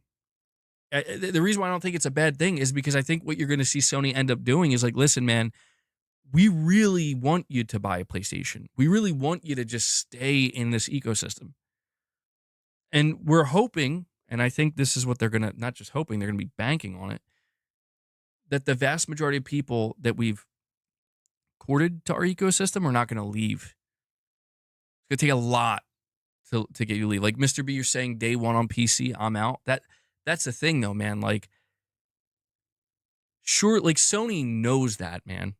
Like they're not dumb. Like they know that there's a certain amount of PlayStation players. We don't know how many. Could be 1 million. Could be 5 million. Could be 10 million. I don't know. Neither does Sony. Nobody knows this number. But they know that when they cross that threshold, some people are going to leave and they're just not going to come back. And the only time Sony can comfortably do that is if they have truly accepted. I mean, like where Microsoft is, where it's like we can't get any more out. Like there's no more juice to get out of the squeeze. That like we're just, you know what I mean? We're just sitting here with this shriveled up. It's such a bad way to describe it. That makes the console market sound so bad. It's a horrible analogy, but they're just, it's like you have this big ass glass of juice, bro. Like you got a lot out of it. You got more than most others could ever hope to get out of it, but there's nothing left. Like you can't get any more than this. So that's like the upside. It's like there's nothing. You got the shriveled up fruit, I guess.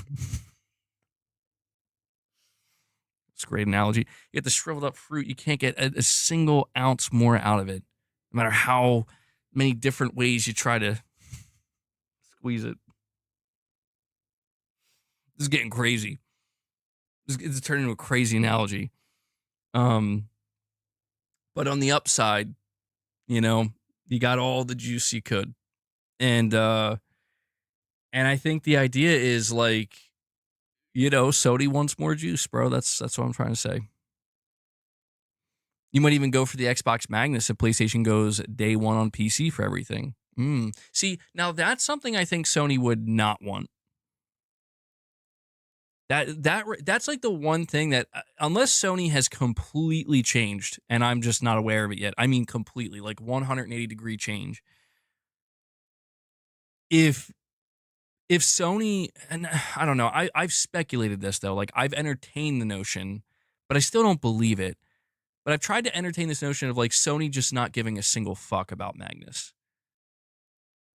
Like not like they just do, like they literally look at it and they're like, "Oh, you want to you want to pay Microsoft $1,000 to then buy The Last of Us on Steam?" Okay. I mean, they might. Like that might be how they view it, but this is where we're still in that weird transitionary period where it depends on who you ask. Like, does Sony have, is there competition between Sony and Microsoft? Are the console wars truly over or not? Because on one hand, if you say yes, they are, then that means Sony literally does not give a shit if you do that. Like they're like, okay, sure.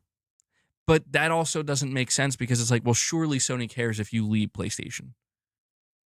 And so what that ultimately would mean is that Magnus, for as inconsequential as it may end up being, until we see it and until it's out, I guess what I'm trying to say is like, I think Sony would be foolish to look at that and say, we don't care at all. Like to kind of have that, like to me, that would be arrogant Sony, where it's like, no, I'm not Sony. You shouldn't look at that as like, you got to worry, but you shouldn't look at it as like, whatever. I say that only because that's when shit sneaks up on you. That's literally when it sneaks up on you. You know?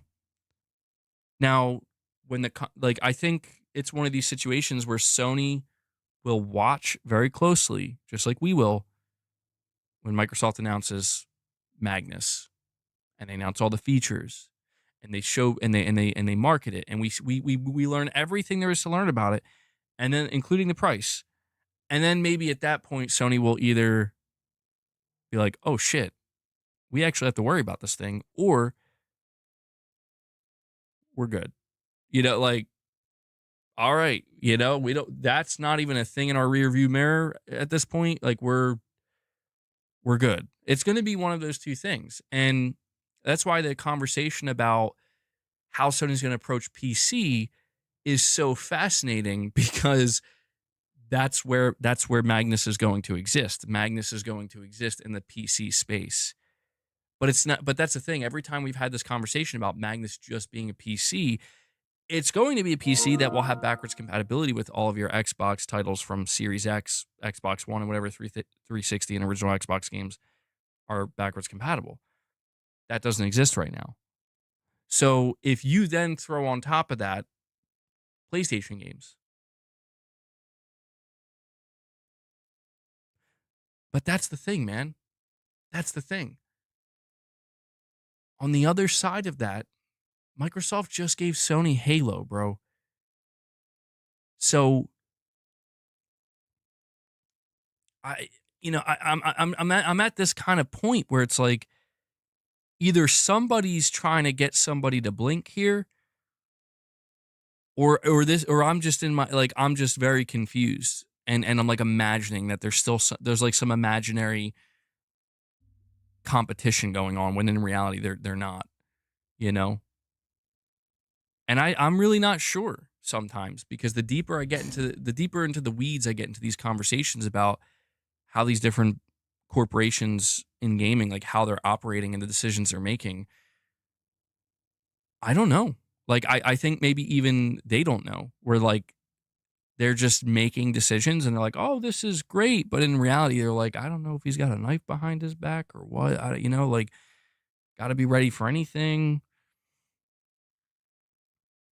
I mean, that's the thing though. Like I've said they're partners, but I, it's all fine, well, and good until one of them comes out and suplexes the other when they're least expecting it. You know what I'm saying? Like I don't, you know, what I mean? Like I don't know. Is there really peace here? And Jimmy Mack says Sony and Microsoft have business relationships from game publishing to cloud services. It's only a small niche group of gamers that console war.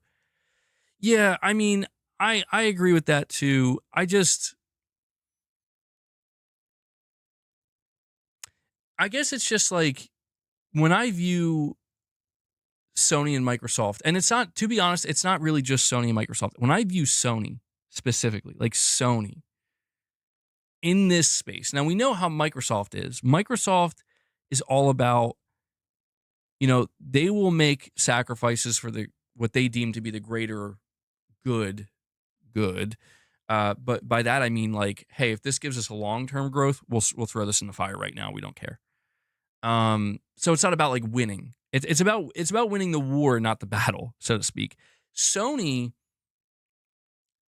from at least with their history in gaming, they're more so about winning the battle over and over, and that will win the war. You know what I mean? To whereas Microsoft, they seem to be okay with we'll lose as many battles as is necessary as long as it secures the war, right? And that analogy kind of, or that metaphor kind of breaks down because it's like, well, how do you win the war without winning battles? But I'm just saying this because when I look at Sony's history, dude, like they have worked very hard to kill their opponents. Like that's the thing. They've worked relentlessly to actually kill their opponents. Now, granted, there's we're talking about old guard leadership versus Hideaki Nishino and Herman Holst. So I just need to keep that in mind where like they may have a completely different view, but I mean, I would love to know what Sony thinks about Microsoft right now. I would love to know what Sony thinks about Halo coming to Xbox. I would love to know what Sony thinks about the Magnus device coming up. I would love to know what Sony thinks about all this because I don't know, man. I don't know that I completely believe that Sony is just like, yeah, we just murdered them, Xbox is like, we just killed them, they're done. They're out.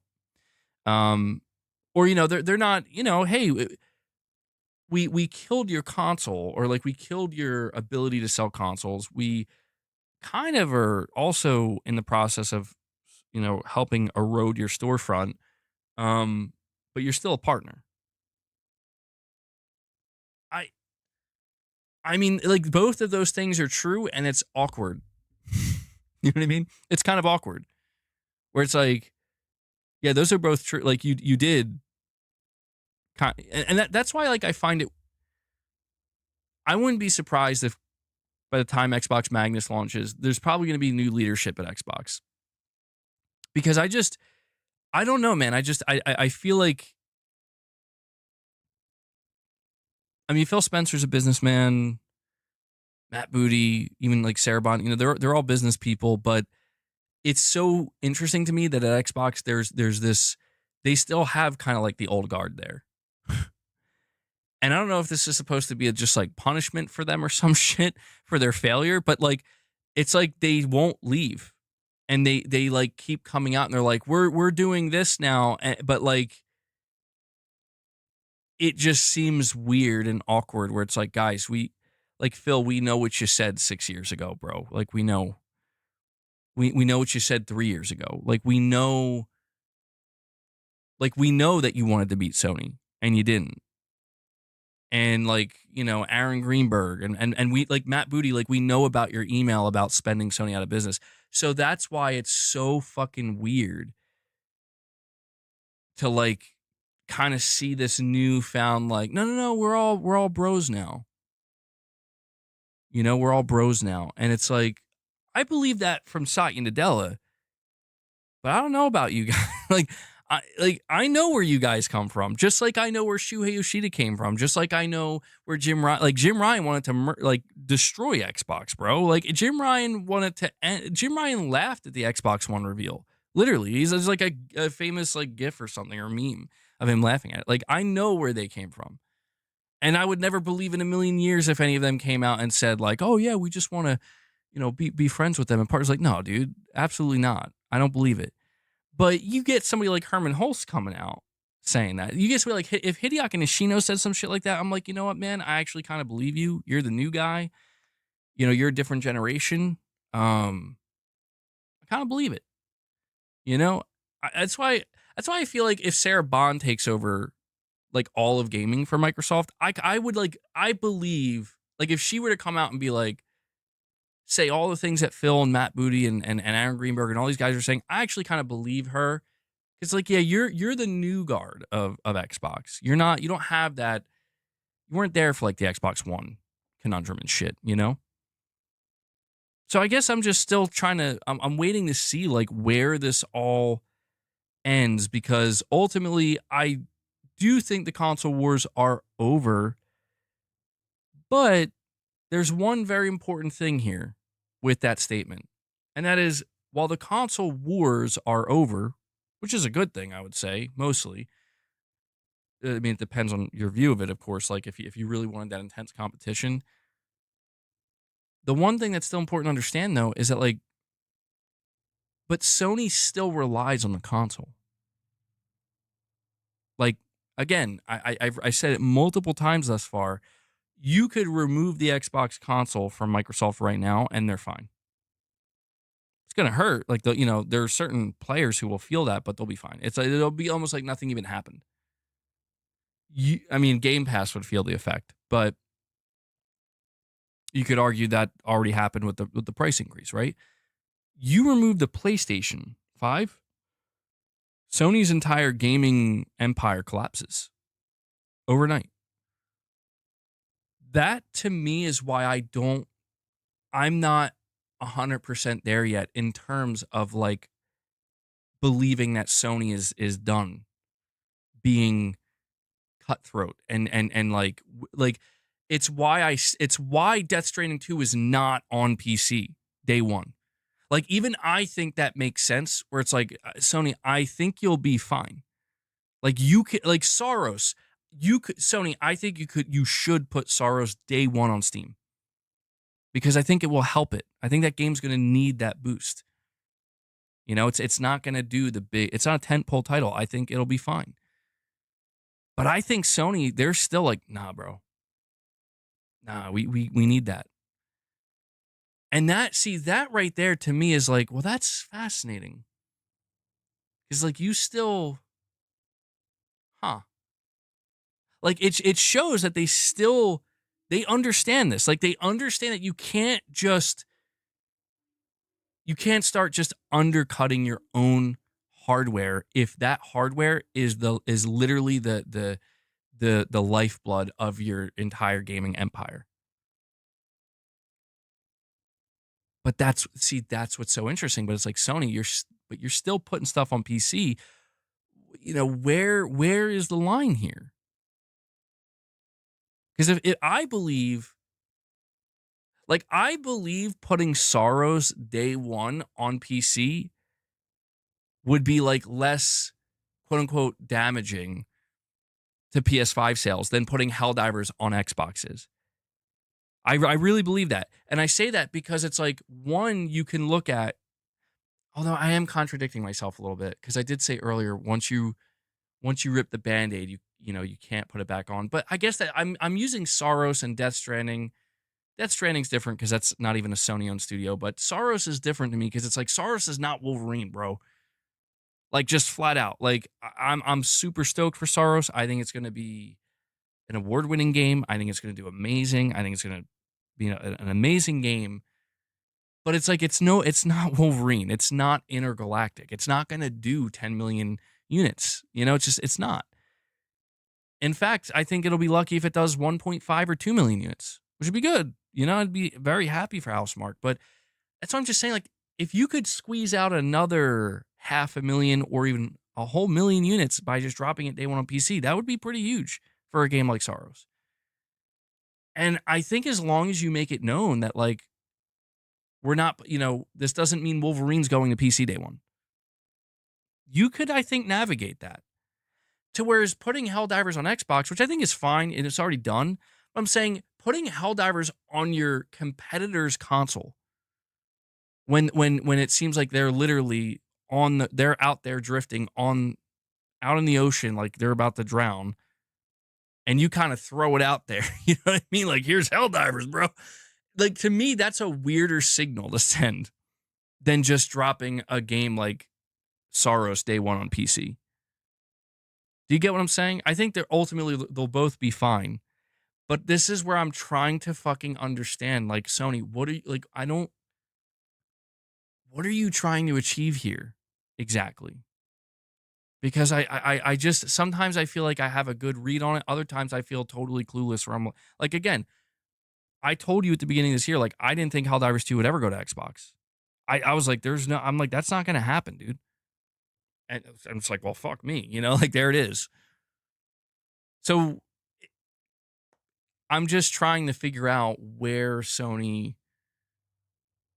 is in this whole process, because I feel like I have a better understanding of where Microsoft is. I think Microsoft is done with trying to compete with Sony and is now looking at Sony as their biggest asset in gaming. Not in a condescending way, but like literally, like, Sony's going to be the vector through which they make the majority of their money now. I don't know how Sony sees Microsoft, and I don't know how Sony sees Nintendo. But I have to imagine, in all this conversation, Sony is looking at Nintendo and being like, they just set a new sales record for hardware. This is Sony. I don't know. I could be wrong, but I feel like Sony sees that and they're like, we got to do that now. You're talking about the same fucking company, dude. This is why I'm telling you, like, Sony, I still think they have some of their old ways about them, bro. They're not as like new age as you would think. You're talking about the same company that the moment the Switch 1 hit 150 million units, out of fucking nowhere, PS2 actually hit 160 million.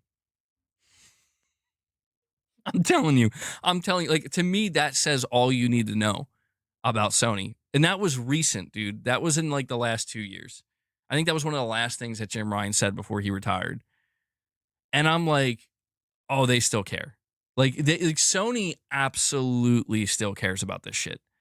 And I just think that they're scared shitless to, I think Sony's scared shitless, or at least there's like a large portion of like Sony executives. I think there's almost like a kind of tug of war, push and pull type situation inside of Sony, where there's enough people at Sony where they're like, somebody at Sony shit their pants when they heard about the idea of Helldivers going to Xbox. Now, it ended up happening. And they ultimately greenlit it. But somebody in that company was like, are you fucking kidding me? Like, whose idea? Herman? Get in my office right now. Somebody. But eventually they were won over, and they're like, no, trust us. You know how they won that exec over? Is Hiroki Totoki. You're like, Mr. Totoki, trust us. By us putting Helldivers on Xbox, it's actually like an insult. It's like your console's so dead, we don't even fear it anymore. And Hiroki Totoki's like, yeah, you know what? Actually, yeah, there we go. We're sending a sign. We're sending them a message. Meanwhile, Herman and Hideaki Nishino are like, oh man, this guy just doesn't get it with the live service shit. How are we gonna get a platform game under these circumstances? I don't know. It's interesting times. But do I think Jim Ryan knew that was going to happen with Microsoft? No, probably not. The whole thing with Helldivers came after Jim Ryan. I don't think he knew about that. Whole slate to Xbox. I don't know, man. Sony has been sending mixed signals. This whole conversation can be summed up And Sony is sending completely mixed signals, dude. One day in 2024, they're like, yo, multi-platform live service. We want to we want to start going out there and putting our games in other places. We're gonna support Nintendo and the Switch with our Lego Horizon. Like, we're all about that multi-platform. And then one day in 2025, they're like, yeah, no, we're worried about PS5 sales. Yeah, and then also in 2024, Concord and Helldivers. Talk about a schizophrenic combo. Um, and I'm just trying to understand, like, so in conclusion, Sony, you know, in conclusion, a lot of this can be summed up though by, I would say, two things. Number one, Sony is observing the playing field. And by that I mean they're watching everybody. They're surveying, they're seeing what Nintendo's doing, they're seeing what Microsoft is doing, they're seeing what other publishers are doing, what other storefronts are doing. They're watching it all and they're taking it all in and they're writing it down, taking notes, right? The second thing is they're seemingly changing Sony, and I'm not saying this is uncommon, but it can be frustrating if you're trying to follow them. They're changing their strategy on like a quarterly basis in some cases, and if not a quarterly basis, on an annual basis, they're like signaling major changes while simultaneously trying not to make a big deal about them, but in reality it's like, no, this is a pretty big deal, you know? And I guess that makes sense from a marketing perspective where they just want it to be, smooth and nothing to see here, right? It's like how when Concord, when Concord was like the biggest disaster in live service gaming history, they just were like, that's fine. We learned our lesson. We're learning. We'll make sure it never happens again. Like they really just kind of played it off smooth, but in reality, it's like, bro, like what the fuck was that? Like did you just see what happened? And they just play it cool. I understand that they have to do that from a, you know, they again, it's always posturing. It's a posturing of strength. Microsoft does this too. Um, it's totally normal, but it can be frustrating when you're trying to understand, like, when you're trying to understand what it is they're really trying to say, what it is they're really trying to communicate. And I just find it that at this point in time, I am actually more confused than I've ever been when it comes to which direction Sony's going to head in. Because it's like, on one hand, they will come out and they will say, like, we're focused on growing beyond the console. It's like, okay, that's pretty clear. We see all these other areas as growth factors. It's like, okay, I see that pretty clearly too. And, we're going to continue down that road. It's like, okay. Oh, and here's Helldivers on Xbox. It's like, oh, well, shit, there you go. I guess we have our answer. And then literally, like, a couple months later, it's like, yeah, only 2% of our revenue came from multi-platform, and our main focus is to sell PS5 consoles. And I'm like, that's literally like pretty much the opposite of what you just said like 6 months ago. So,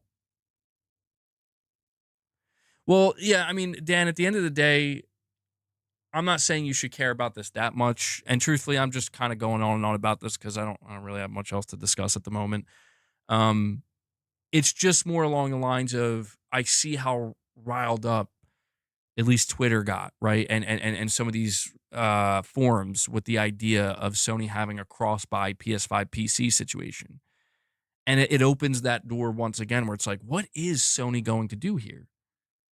Because let's face it, man, like, I feel like to me, guys, Sony could announce tomorrow that going forward, all their games are dropping day one on PC on Steam, and I wouldn't be shocked. I would talk about it. Of course, we would talk, be like, wow, guys, like, that's a big announcement. Let's unpack it. But it wouldn't be like, oh my God, who saw that coming? Like, everybody would be like, well, of course we saw that coming. Or like 99% of people would be like, well, even if I didn't expect it, like, I didn't think that's the direction it would go in, it's not shocking, you know? It's not like Sony went this whole gen being like PS5 only games to then just be like, now we're dropping them on Steam. So We have Ray with a super chat saying Naughty Dog posted a 40-year, 7-minute retrospective today. Holy shit. Yeah, I'll have to check that out. I still find it mind-boggling that Naughty Dog is a 40-year-old studio, bro.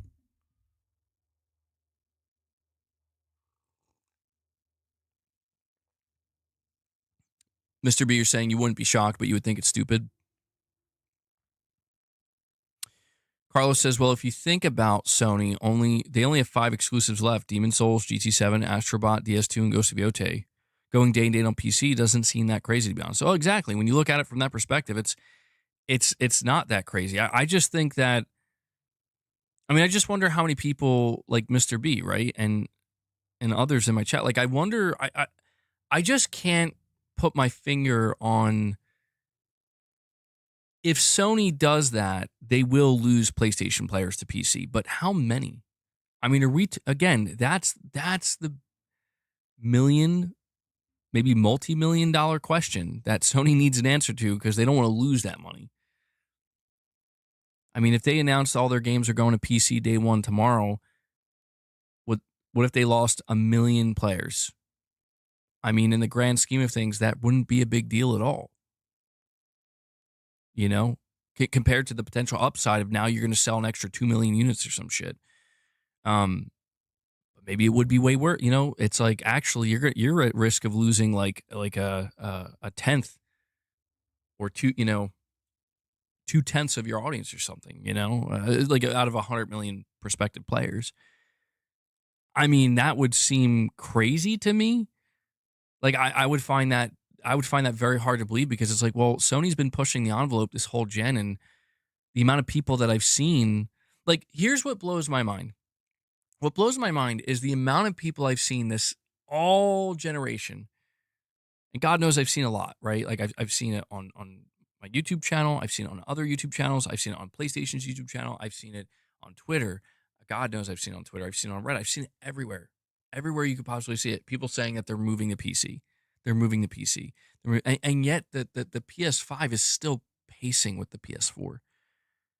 And I'm just so confused, because it's like, wait, are you guys like moving the PC while still having a PS5, or like, I'm not, like, we're not seeing that reflected. And it just makes me wonder if there's a kind of an illusion right now, where that illusion is actually, Sony's not going to lose any console players at this point. Like, realistically speaking, like, they will literally lose console players. But I mean, like, numbers wise, you're not going to see it. It's almost as if nothing even happened. And that is kind of an illusion that's created by the internet, or by commenters on the internet, where they make it seem like there's like tens of millions of people ready to leave, and in reality, it's like there's not. It's like the reality is, people are where they want to be. If you want to be on PC, you're on PC. If you want to be on console, you're on console. You won't sell extra games. PC sale increase would be a decrease in, it'll leave the console deceased. It'll decrease in console game sales as those players, but on console out of necessity. Now they wouldn't have to. Well, I mean, yeah, at that point, you know what I would love to see, bro? I would love to see Sony have to figure out how to grow the console market. I want to see that shit. I think they're going to try. That's why I think the handheld, like, I don't know. I'd be more interested in a Sony that, rather than just accept the console market is stagnant, say, no, we can do more. And I know it's very difficult for Sony to do, because the investors don't want them to do that. Investors, they see stagnation and they believe you'd be stupid. And maybe you would be stupid, but I would just be like, wouldn't that just be more interesting to see, like, Sony, how are you going to grow this thing? Rather than just like start lobbing shit in other areas. Like, no, like, take the thing that, you hit this wall. How are you going to scale this wall and keep it going? But I don't know, the reason why that sounds so insane, though, is because, again, it all comes back down to the platform games. And you know when you know how Matt Booty was under fire recently for saying like our competition is TikTok and movies and shit. And it's like, well, what you're really saying is your competition is people's time and attention. Well, your biggest competition actually is that, 8-year-old kid that is literally the only thing he plays. He plays it on a phone. He plays it on a tablet. Maybe he plays it on a PC. Maybe he plays it on a console. He's playing it in all these different places. He's playing Roblox. He's playing Fortnite.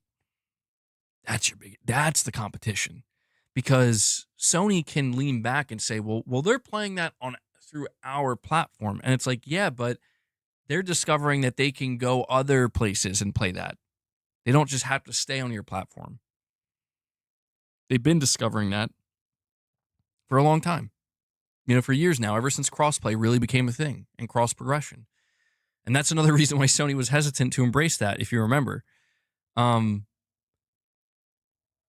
don't, dude, even I have no fucking idea how you grow a console market, dude, when you're dealing with that shit. Like, I know that there's tens of millions, over 100 million gamers that grew up with the console experience and will support it to some extent. But beyond that, dude, the younger generations of kids and gamers, and especially the really young ones today, like it's like me, dude, with my son. Like I'm the reason my son interacts with console gaming at all, because I'm like, here's a PS5, Astrobot or Astro's Playroom. Check this out. You might like it. And he plays it, and he plays Sonic games on there and stuff. But even then, it's like he's not. I can see the difference. He's not nearly as engaged in that as he is with like the tablet and everything else. And I'm like, I'm trying, like, and this is me trying. You know what I mean? Like, I'm trying to like come check some of this stuff out, son. And it's not working. And I'm like, bro, like, and I look at Sony, and I'm like, you know what? I totally get it. Like, good luck, man. Good luck. Good luck. Just the other day, I heard the what game is that? The music, because the sound effects and the music gets stuck in my head. It's the Nintendo Mario Kart mobile game. Oh my god, dude! Like Mario Run, is that what it is? Mario Run. I'm hearing that shit in the other room, and I'm like, it's like embedded in my head. I'm like, not only is that that tablet garbage, it's Nintendo tablet garbage. Get it out of my house. I'm just kidding. But it's just so funny to me that it's like this is what Sony and Microsoft and eventually I don't know. Nintendo, I don't know what the fuck Nintendo's doing. They're finding a way to avoid it for now. I don't know if they'll ever slip up. I don't know how long the Switch, like, I don't know what the Switch 3 or beyond looks like. I don't even know what the Switch 3 looks like, to be honest. But right now, Nintendo's figuring it out. And that's great. I mean, they're figuring it out during this time. I'm not saying Sony isn't. I'm not saying Microsoft isn't, but it's just Microsoft and Sony are much more closer to these types of experiences. And you know what it is? It's because Nintendo is kind of okay not being at the top in terms of making the most amount of money, making the most amount of revenue, being a revenue leader. They're not really worried about that. Dan Houser put Nintendo and Zelda at the top of his game design. Mario Kart Tour.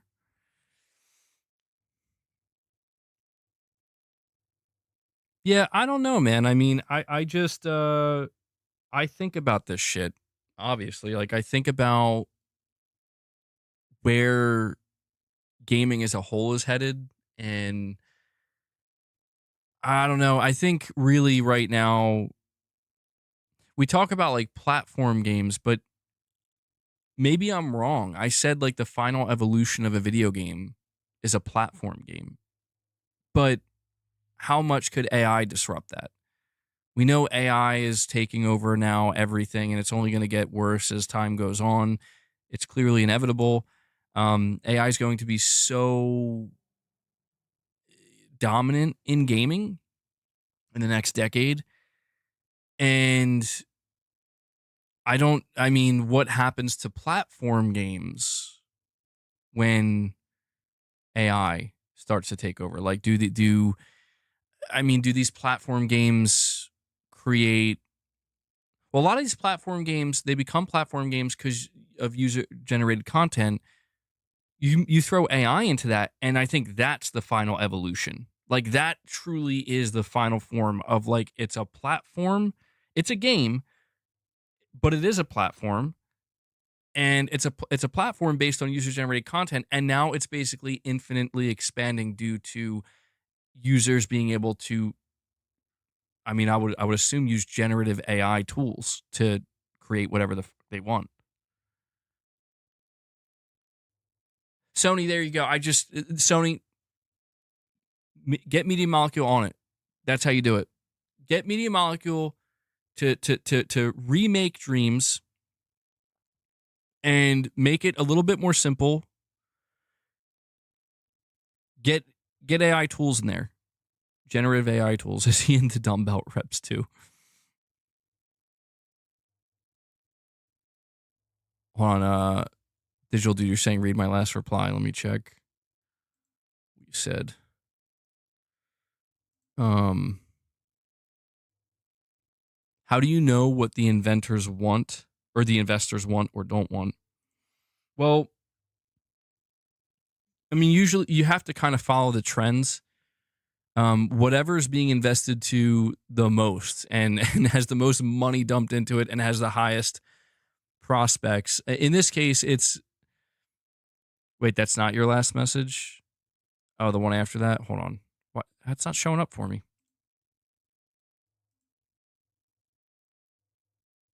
Yo, Digital Dude, whatever it was you said literally didn't come through. I have one, two, three, four. The only four messages I have from you are, how do you know what the investors want or don't want? Read the last reply. No, LMAO. The one after that. Um, so I am not sure what, whatever you typed in, YouTube didn't even hold it for review, bro. YouTube just literally didn't even let it go through. Um,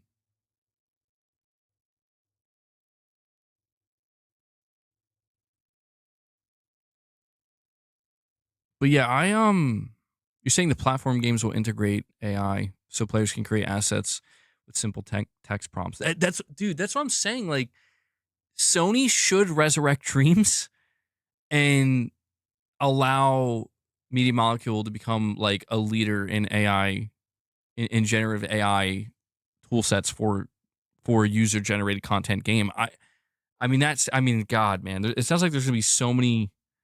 This could also be the worst thing ever for a lot of these companies if they choose to run with it, because it seems like, you know, the government and and when it comes to like what's considered legal versus what's not, what are the rules, what are the guidelines, all this stuff seems to be way behind, and eventually it's going to catch up, and a lot of shit, you build the next big thing, it's like, we got this user generated, you know AI content platform in gaming, and it's making the most money and garnering the most users, but in a couple years time it's going to be useless because it's all going to get taken down or something. I don't know. Do I have the word Naughty Dog banned or something? I do not. No, well, I read that, so no. Something something you're typing isn't coming through. Now I'm curious what it is. I I don't think I'd have any words related to Naughty Dog that would be banned either. No. I mean, I only have like really, really bad words banned. Like, I have words banned that YouTube would automatically, like, obviously take care of, but just in case. Banner. You're telling me to check Naughty Dog's banner?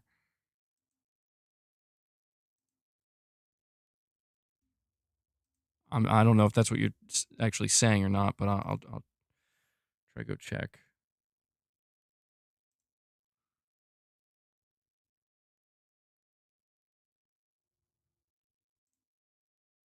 on Facebook. I don't have Facebook though. I see it on Twitter. Did they just change that? It's like all the discs. Uncharted 3, Jack and Daxter.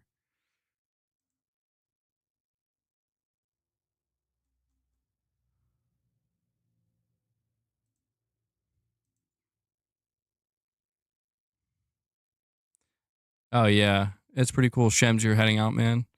Yeah, we'll probably be going for a little bit longer here. I don't know how much more I have left to say. I'm getting a really horrible headache. I woke up with my neck in a tremendous amount of pain.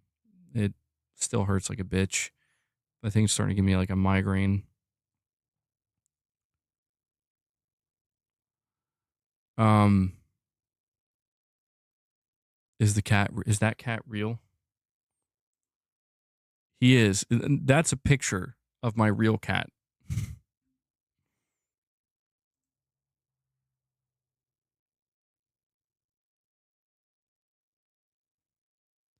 Yeah, Sony's giving me headaches, man. Um,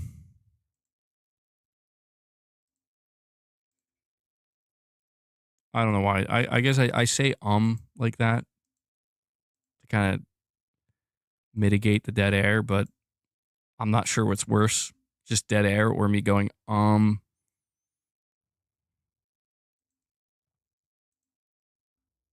feel like dead air is just very awkward. I see this post. Yeah, 7.5 minutes from Naughty Dog. Crash Bandicoot, Jack and Daxter, Uncharted, and The Last of Us.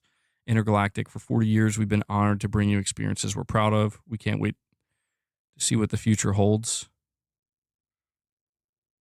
Again, I just still can't believe we've got some new additions for Ghost rewards for players who earn legendary Onryo or the Onryo Rest trophies in Ghost of Yotei. Oh, okay. So they have that exclusive merch I can now buy if I get the platinum.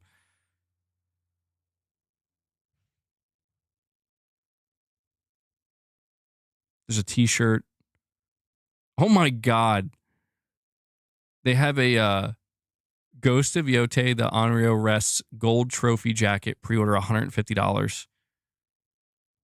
Bro, what? I mean, it looks kind of cool, but $150, bro. They have a t-shirt for $30. They have another pin for $25. So I guess it makes sense that they'll do Yotei next. They did it for Tsushima first. No, I haven't platinum Ghost of Yotei yet. Dude, I don't know why. I'm struggling to. This happened with me with Ghost of Tsushima. The first time I played Ghost of Tsushima, I beat it, and then I just kind of walked away from it. And then I came back. I came back with the director's cut, and I like did everything. I mean everything, bro.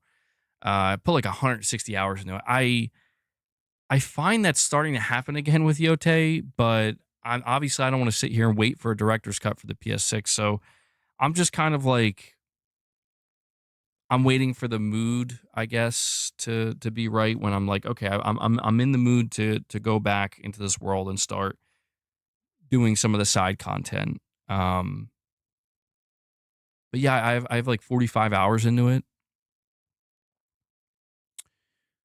Concord 2 Intergalactic doesn't belong with the same series, man.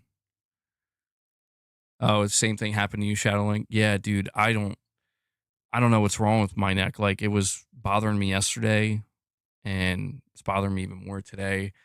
I think I don't know. Maybe it was the way I slept, but God, it's tough. Like I feel like I can't move my neck.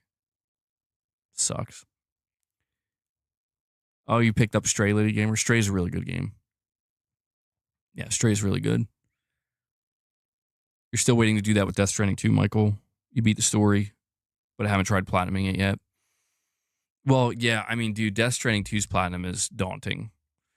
It's not an easy one. I think it took me like 136 hours, and it's a marathon. You know,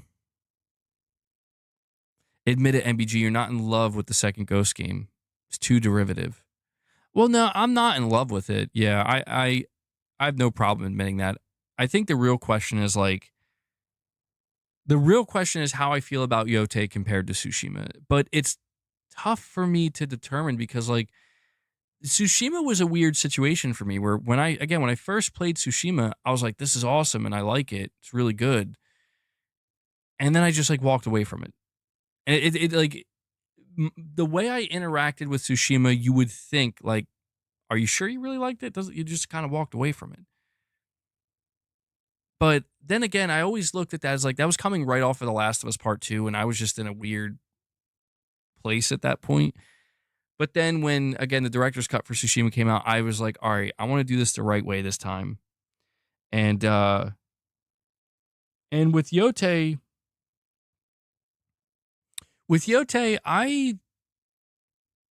I mean, derivative is a good word to use. I don't know how I feel about it, to be honest. Like generally speaking, I enjoyed it. I enjoyed the story. The world looks beautiful. The gameplay's fun, but I don't know what it is. This time around, I found it that there like something's not getting its hook into me, I guess you could say.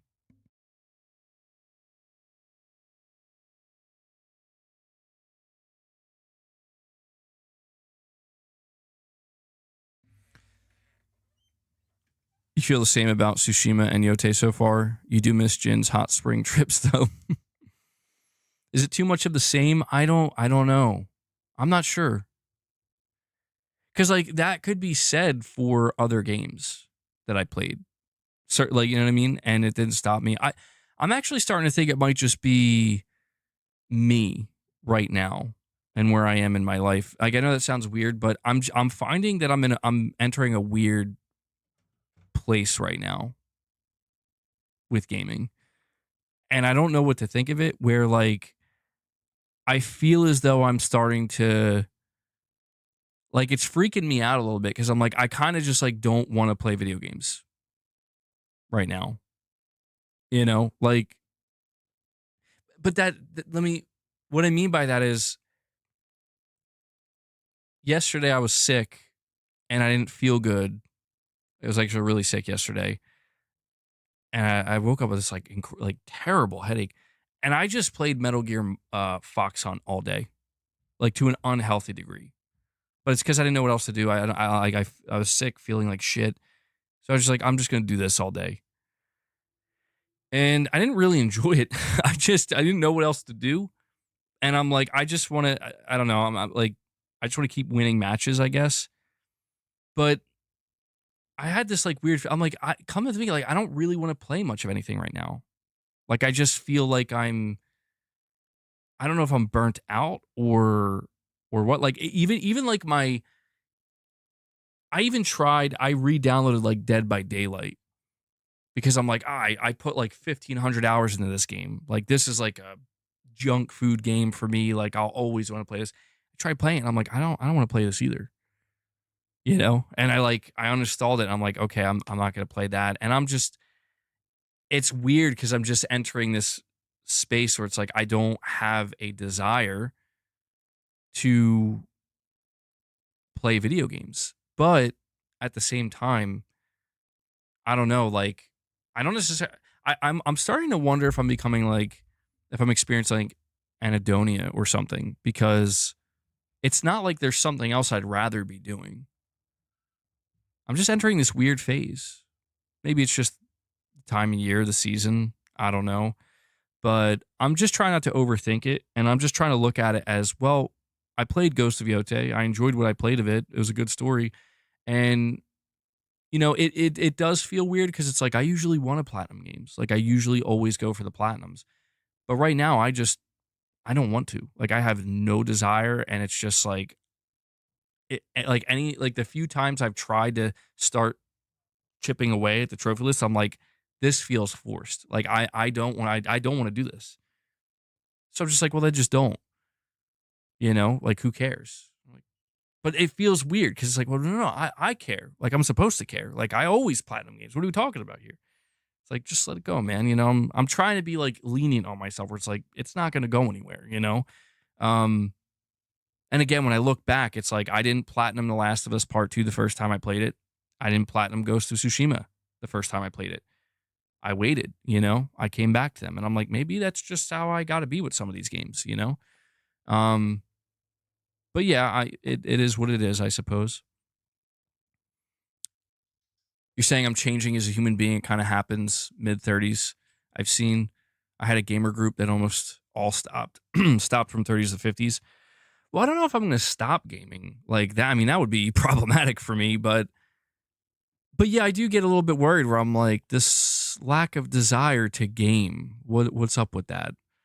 And I'm trying to just let it be what it is, where it's like, maybe I just need a break. Maybe I just need to walk, you know what I mean? I feel like if you do the same thing, not the same thing, but like anything you engage with every day for like your entire life, I mean, maybe eventually you do need to take a break.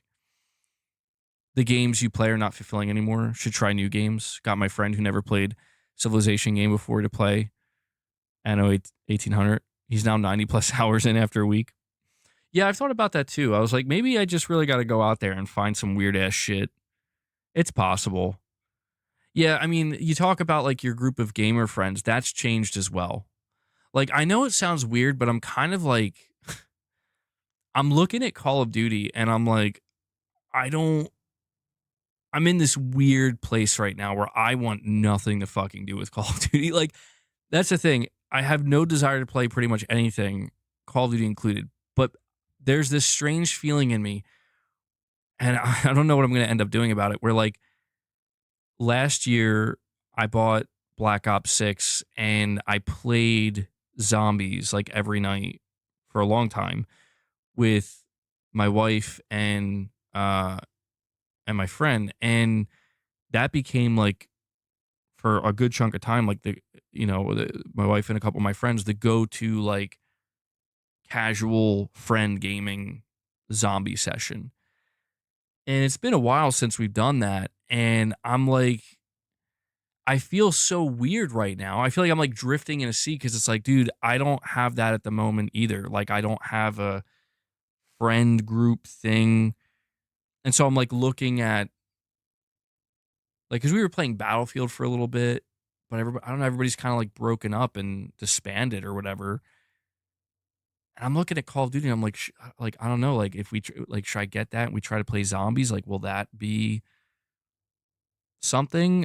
Should I try to make it? But I don't want to like, shit's expensive. Well, Game Pass, I'm gonna subscribe to Game Pass and do it. Probably not. I don't know. I'm also sick. I have a virus right now. I don't know. Sometimes that messes with me.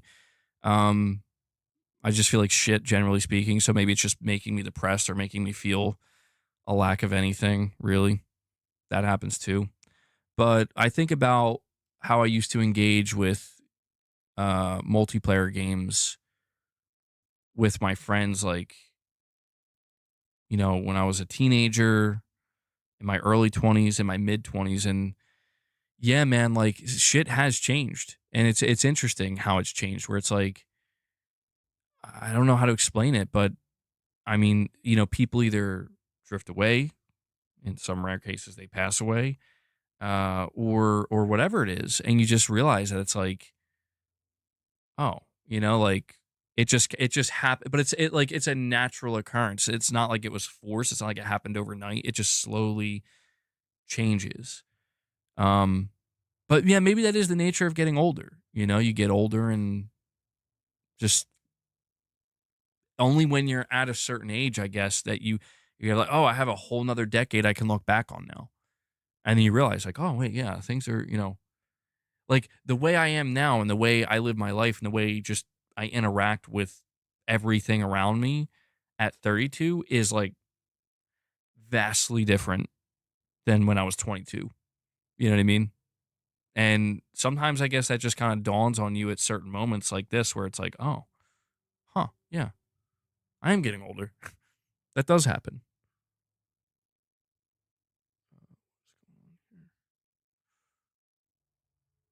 You're like that a couple of years ago. You got a Steam Deck, and now you play more than you ever did. So maybe a portable would be good for you. Yeah, I was thinking about that. Yeah, maybe that's what it is, bro. I just see like a change of scenery, change of positioning. I just got to get a portal, you know, go in my backyard, just lay in the grass, stream some games. Yeah, I'll think about it. I mean, I've been talking about getting a portal for a long time now. With this big update, it feels like, yeah, I guess now's the time. But MEG, I know how you feel about gaming. I've been an avid trophy hunter since PS3, and I just feel burnt out. A lot of games do not appeal to me anymore, and I've begun to play only on weekends. Yeah, the trophy hunting thing is really freaking me out because I've had times before where I just wasn't, I had to take like a short break from gaming or like chill out on it a little bit. But the trophy hunting thing is weird to me because like that's always been like a staple for me where I don't know, like it's always been an itch. It's been an itch, you know what I mean? And now, at least right now, it's just gone. And maybe that's not such a bad thing because I was looking at my trophy list and I'm like, I have 50 platinums.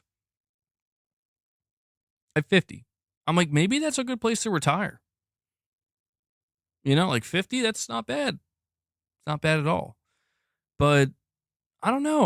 When I was younger, like I always even it's weird, right? Because like when I was younger and I was like playing on Xbox, I would always like have this drive to try to get all the achievements, and I never fucking would.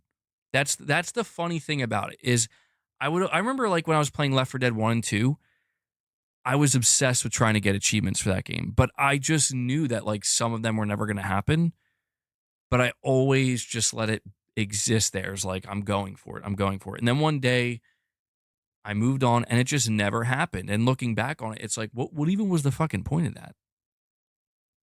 You know? It becomes a little bit of a mind fuck where I'm like, why did I care so much about achievement hunting when, dude, I'm not even on Xbox anymore. It didn't, like, none of the achievements I ever earned meant anything. That account's probably long gone. I don't remember to log in or anything. So it's like, you know, although maybe I guess things are a little bit different now. I mean, this account's that I have with PlayStation is different. At least it feels that way. But yeah, I was like looking over my platinums. I'm looking over the trophies and like, it's like what game I just played? I played Plants vs. Zombies Replanted. And I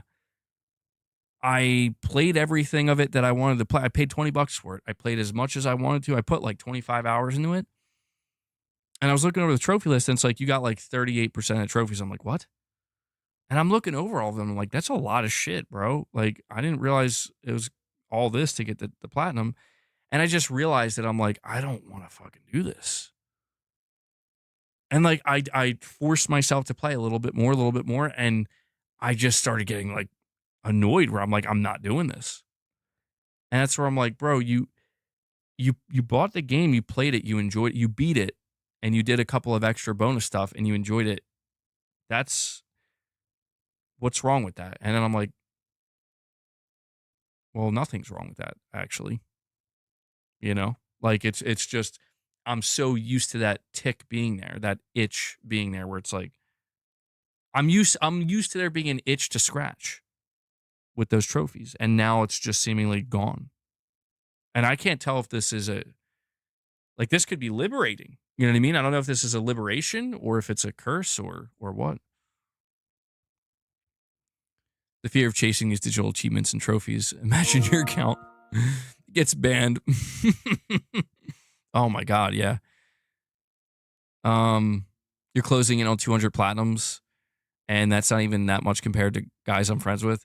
Yeah, dude, and I think about that about like collecting as well.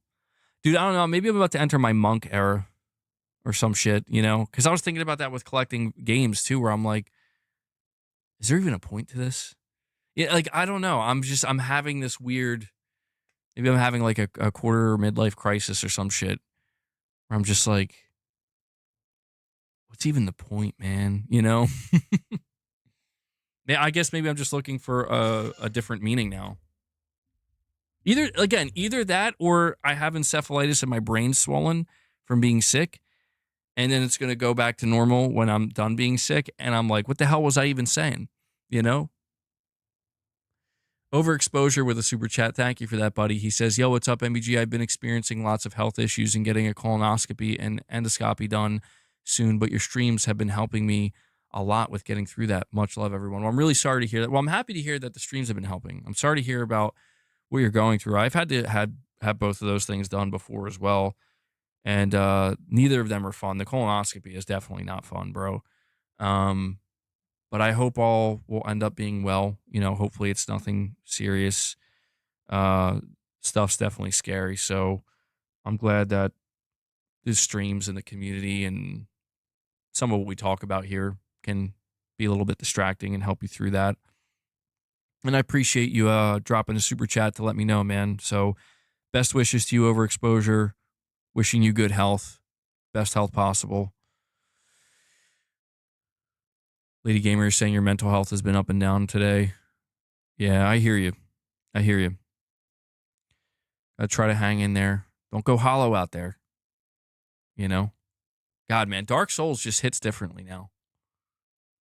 When Oscar of a store is telling you, don't you go hollow out there. And I'm like, what the fuck's bro talking about? Here I am at 32 being like, don't go hollow out there, man. You know, like I feel like I'm going hollow.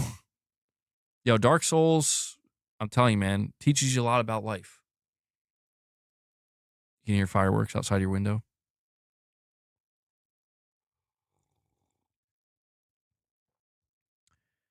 Dillo, you're saying you sometimes start wanting to get trophies. I wish they never added them. Well, you know what's funny? I was like looking through the settings. I'm like, you can turn the trophy notification off on PS5. Like if you don't want to be notified that you've unlocked a trophy, you don't have to. You can turn it off. What's November 5th? Yeah, I don't know. I think you guys are in a different location than me. Luden Prime, you're saying you're saying you're not a member anymore, but I see a membership badge next to you. Piper, our problems are your problems. This would be a depression session. No, I'm just kidding. No, I don't know. It's the energy, I guess, is just not great today, to be honest. You know, some days it's higher than others. Today it's just we're sick and in pain, going through shit, existential crisis.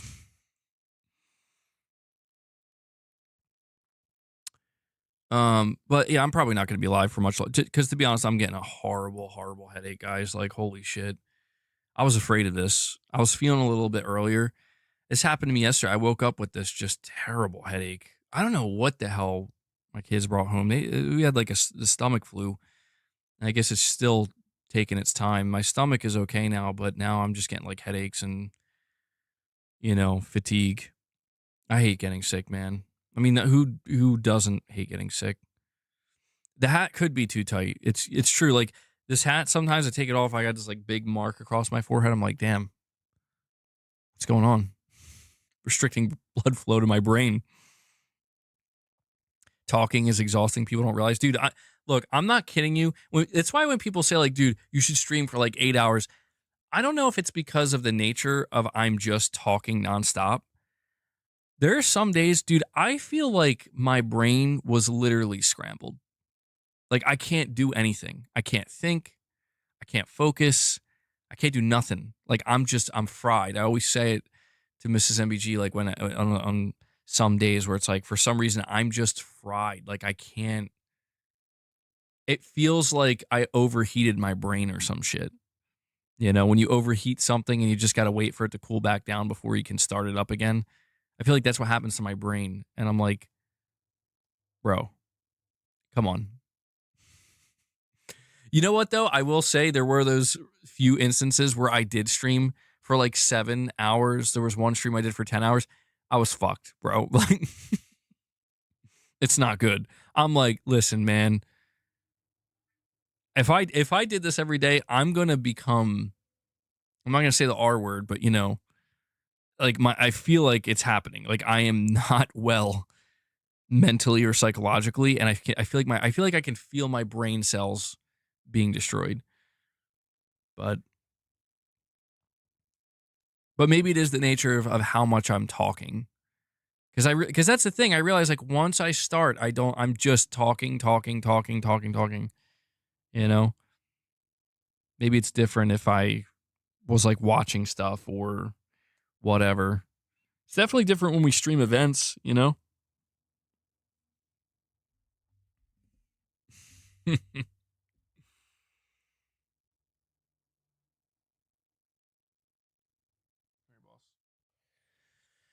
um, I did it again. I just said, see? That's how afraid of dead air I am. I'm not afraid of it. I don't like it. It makes me uncomfortable. I feel like it makes the viewer uncomfortable, you know? Dead air. Boss, for the love of God, man, I don't have it in me. I don't have it in me today, man. Leave me alone. Leave me alone. I already gave you treats. Listen, I'm so serious. I'll just give you more. I'm not fighting. I don't feel well. That's it. You're done. You're cut off. We didn't even hit our goal. See, boss? See how annoying you are? All right. Try and take breaks. Yeah, I don't know. It varies. I mean, it's especially bad right now because I thought I was like totally over this virus today, but I can tell I'm not fully over it. So it might linger for the remainder of the week, I suppose. It's not weird. Talking constantly is exhausting.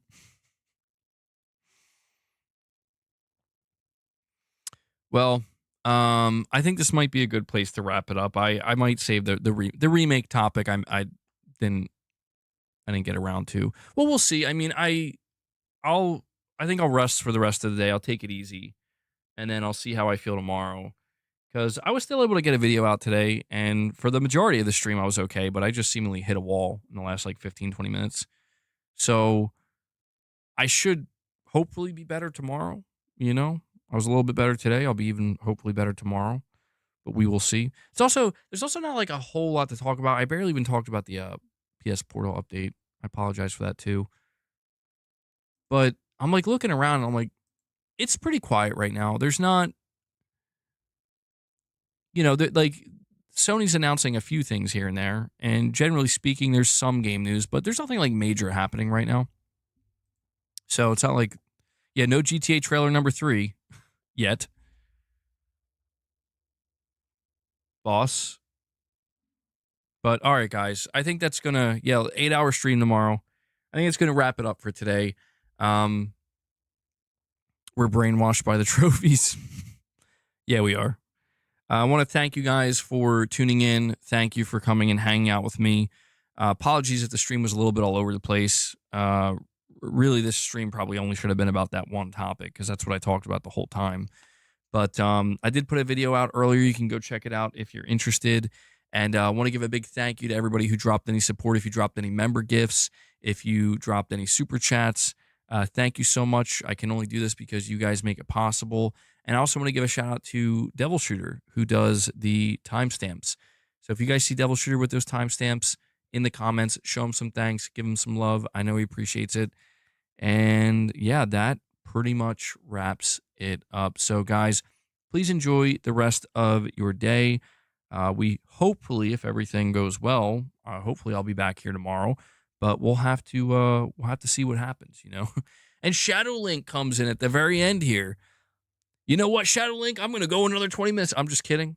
I'm just kidding. I actually got to go take some ibuprofen. But Shadow Link comes in at the last moment and drops 20 member gifts for you. Thank God. I was going to say, boss is going to start thinking he can get treats without hitting goals. Jesus, God, Luna.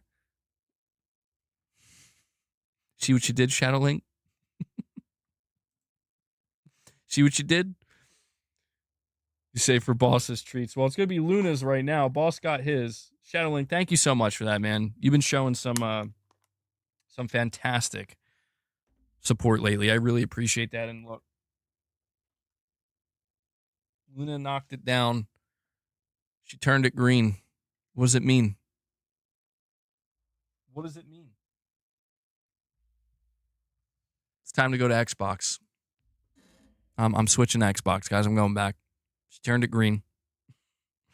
But yeah, no, really, thank you so much for that, Shadow Link. That actually, before I end it, I'll update the member goal.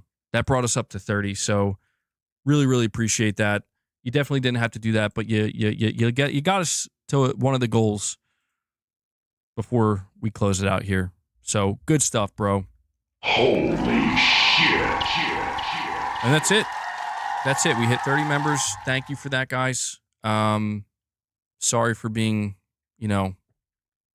sorry for being under the weather and underwhelming today, but no way, bro. Second Son 90. Yo, Shadowlink, you got the touch, man. This happened last stream. Shadowlink came in, he dropped memberships, and then other people was just like, oh, I'll drop some too. Dude, Second Son 90. He comes in, he drops another 20 member gifts. He saw what Shadowlink set up, bro. Y'all gonna make me do reps now? Matt's like, you can't leave now. Oh, I feel bad. I'm leaving Leia out. Yo, Second Son 90 coming in dropping another 20 member gifts for you. Holy I don't deserve you guys. Seriously. You're too kind. I was genuinely not expecting that, man. I was like, hey, we got 10 members today. I'm cool with that. And you guys, Shadowlink and Second Son just teamed up and dropped 40 members to get us to the goal. That's fucking insane. I feel bad now, bro. I'm sorry. Like, now I feel bad that I'm like about to just head out with this. I'm sorry about this, guys. But absolute boss, don't eat that. We got some absolute legends here. Shadowlink, Second Son 90, 40 members gifted in total. Guys, listen, if you receive the member gift, I don't know what the member content is going to look like for the remainder of the week. I'm hoping we'll at least be able to get one members lounge in. Worst case scenario, if I really have to, if I should be okay. I mean, look, man, if I'm not fully recovered by Friday, I'm going to be a little bit worried at that point. But I should be able to get at least one members lounge in by the end of Friday. Okay. But if worse comes to worse, I'll make sure we do something on Saturday, or we could do like a bonus Sunday thing. I don't normally do members content on Sunday, but I do owe you guys a little something. And I just want to say that because I feel bad. You guys have been dropping so many member gifts. You've been dropping so much support, and I haven't been keeping up, as much as I would like to with the members content. So I just, thank you guys so much for, for what you do. Second Son, you're saying we don't want you to go yet. Well, damn. I'll stay for a little bit longer. But you know what? I got to grab a drink real quick. So hang tight. I'm going to go get that. I'll stay for a little bit longer because you know what I at least got to do? The thing I feel worst about is that I didn't even cover the remaining topics. And I mean, look, man, if you're dropping 20 membership gifts and you're like, stay a little bit longer, I'll do it. You're paying me to stay, Second Son. And I'm going to tell you no. No, I'm just kidding. I'm just kidding. No, I really do appreciate it. I'll be right back. Let me grab that drink, though.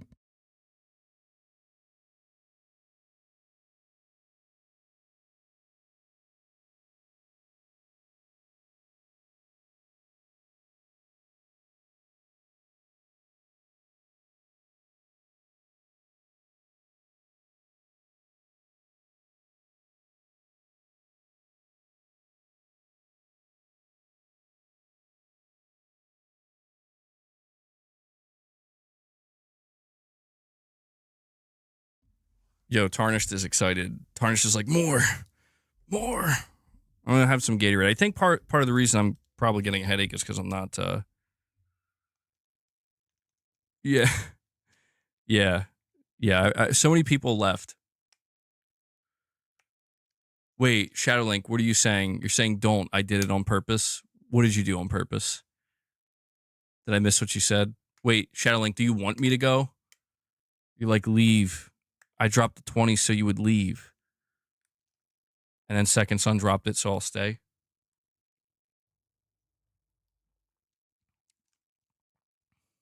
How about that crypto market? Oh, I don't know, bro. I don't follow crypto.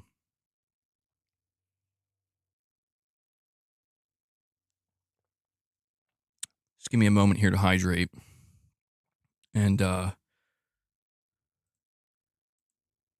And here's what I'll at least do, because it's literally the least I could do. I spent pretty much this entire stream talking about the first topic, which was the PS5 PC cross buy thing. So what I could at least do is cover the remaining topics. Oh, okay, Shadowlink. Well, I appreciate that, man. Yeah. I'm just gonna get a little bit of Gatorade in me. And I want to cover the PS Portal update briefly. And I want to go over this report about the remakes, just because I've been sitting on this report for like 2 days.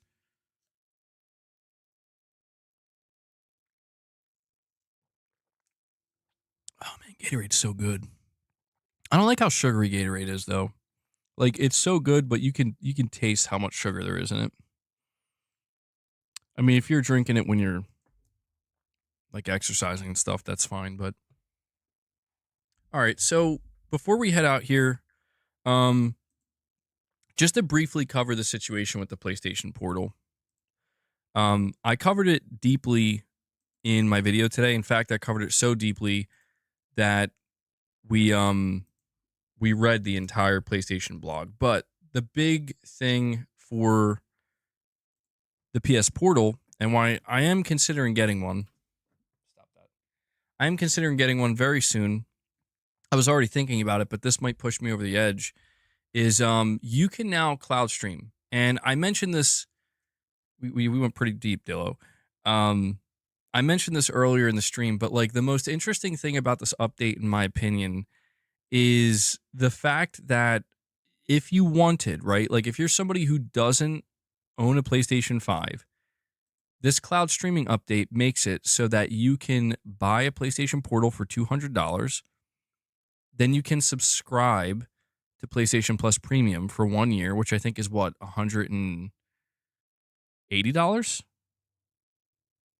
either 160 or 180.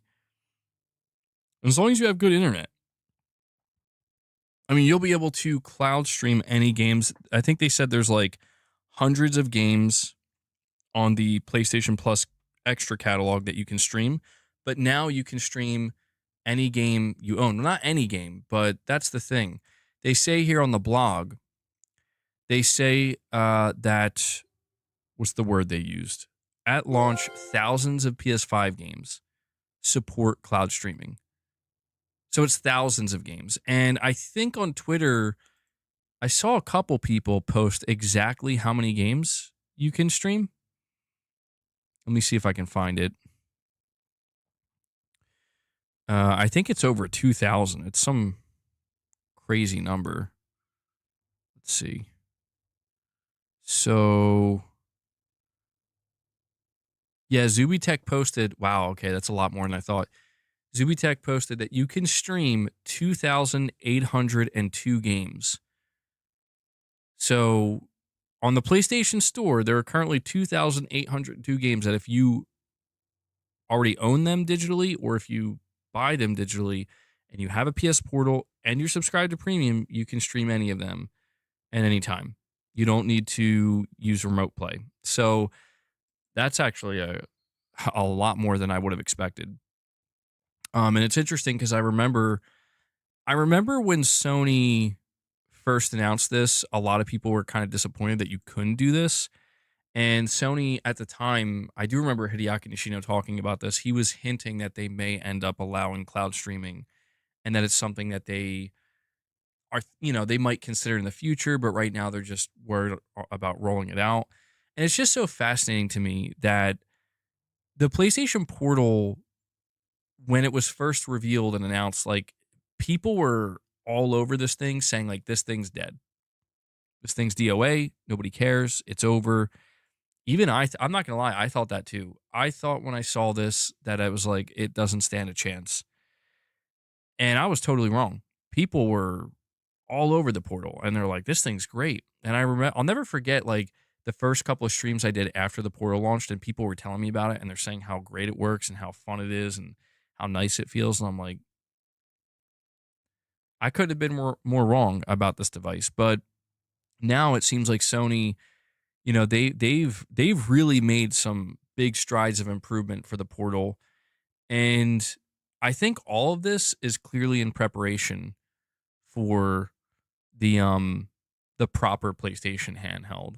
And I imagine cloud streaming is going to be a pretty significant part of the proper PlayStation handheld that's coming out the PS6, because not every game will probably be optimized for it. Like some games you just probably won't be able to play natively, so you'll have no choice but to stream them. But I also want to let you guys know that they added more to this update other than just cloud gaming. They have a redesigned UI. They have a remote play home screen. They have a cloud streaming home screen, and now they have a search screen. So you can actually search for a specific game to find out if you can stream it through the cloud. But they've also added some new gameplay, new gameplay features where they're adding 3D audio support. You Well, actually, no, this doesn't count as gameplay, but a passcode lock, network status screen, and then you can now access the in-game store, which is funny. You can buy microtransactions in any game that you're streaming. You can access accessibility options, and now they have game invitations. This is interesting to me because I didn't realize you couldn't do this. So they say here that you can receive game invitations from friends that are playing the same game during cloud streaming and join a multiplayer session directly from the quick menu. So I didn't realize that up until now, like you couldn't play. Well, I don't know. Like, could you play multiplayer? But it's just you couldn't receive invites. Is that what it was? Because I was going to say, like, not being able to play multiplayer.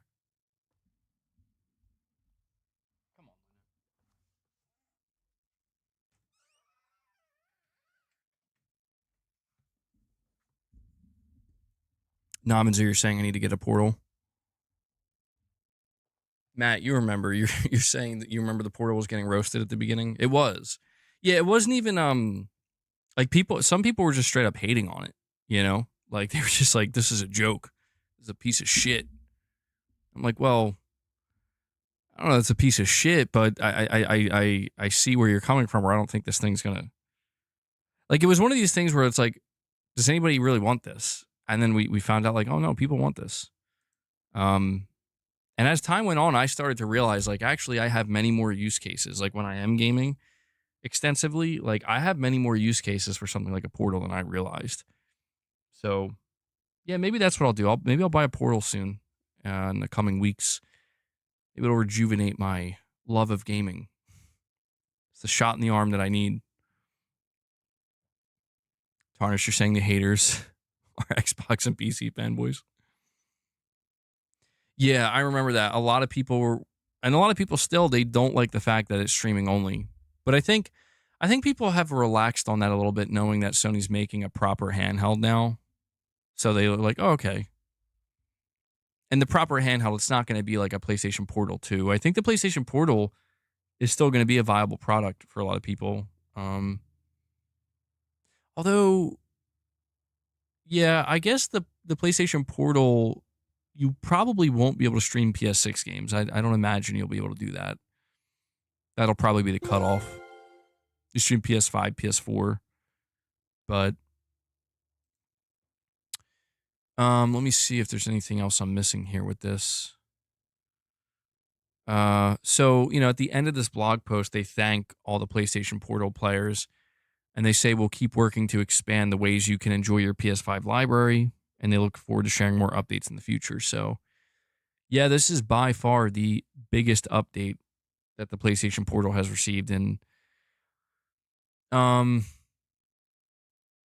did put out a question earlier on Twitter where I was asking people. I got like 118 replies.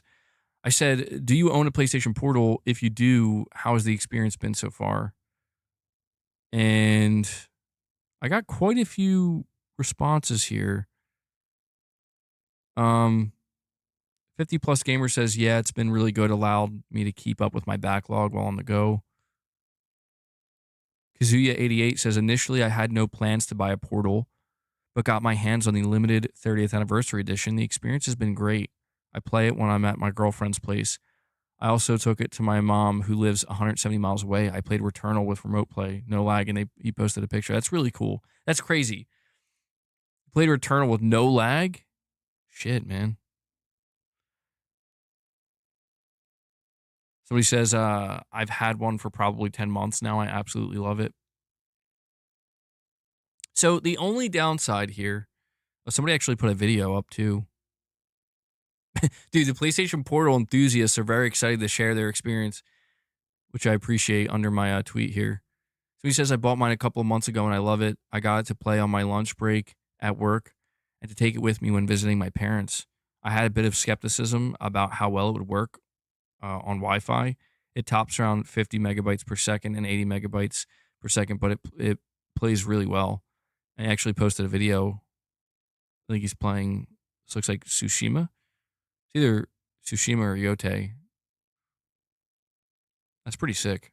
The only negative here, like the only downside to this update is I think people are a little bit annoyed that you have to be subscribed to PS Plus Premium to stream these games, you know? So that there's like multiple barriers here where you have to have the portal, but you have to have premium. I'm kind of torn on this a little bit. Like on one hand, it would be a lot better if you just had to be an essential subscriber because it's much cheaper. But at the same time, I understand that Sony needs to try to, they have this premium tier. They have to try to add more value to it. This, I think, counts, like, hey, if you're a premium subscriber, there's a good chance you probably have a portal as well, or at least a decent chance. And so if you're somebody like me, I don't know. Like for me, I don't know if this would make me want to become a premium subscriber because I'm currently not. I'm just subscribed to Essential. I would have to get my hands on a portal first and then see how I use it. Because the thing is, like, I don't know that I would need to cloud stream any games. But I could see myself wanting to experiment with it. I'm not going to lie. Like now I'm going to look for an excuse to leave my house and go somewhere. Maybe I'll do that. And I'll report back to you guys whenever I get my portal. Yeah, my collection is mostly physical as well. Cloud streaming, I guess, is kind of in a way, that's kind of a solution if you're somebody who collects physical. So, and Matt, maybe you can answer this for me, but like my understanding is since I'm collecting games physically and if I buy a PlayStation Portal, let's just say Ghost of Yotei, that's what's in my disk drive right now. I can stream Ghost of Yotei to my portal as long as the disc is in the drive, right? Like that will work, no problem. That's my understanding of it. But the idea is at that point, if I'm streaming from my portal and I want to play a different game, I'm at the mercy of whatever game I have in my digital collection. And any other game that I have physically and not digitally, okay. So all right. I figured that makes sense that it works like that. Yeah, this is why I think like when Sony releases the PS6 and the PS6 handheld, I really think I really think a lot of people may end up going digital just for the convenience factor of like, damn bro, I'm gonna have both devices, and if I buy a physical disc, like I'm not literally not gonna be able to play this game. Well, see, I don't know how that will work because like on the PlayStation Portal right now, I wonder if on the PlayStation handheld, the PlayStation 6 handheld that comes out, if they're gonna make it so that like you technically can play your physical game if it's in a disk drive, but you can only stream it. You won't be able to play it natively. But then, like, what would even be the point of buying the handheld at that point? I don't know. You bet I don't think so. I doubt that. No, there's no. Dude, that's the craziest thing ever. It'll have a disk drive. They onboard SSD it. Digital does make it easier to use the device with digital. Yeah, I mean, This is something we've been talking about for a while with the upcoming PlayStation 6 handheld, is like how they will handle people who collect physical games. Because like the big thing about the PlayStation 6 handheld is that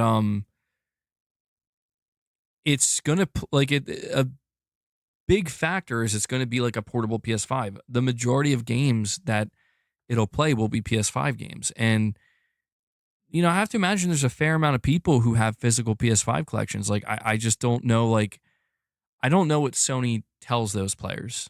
Like, sorry, if you buy this and you have a physical PS5 collection, you're kind of shit out of luck.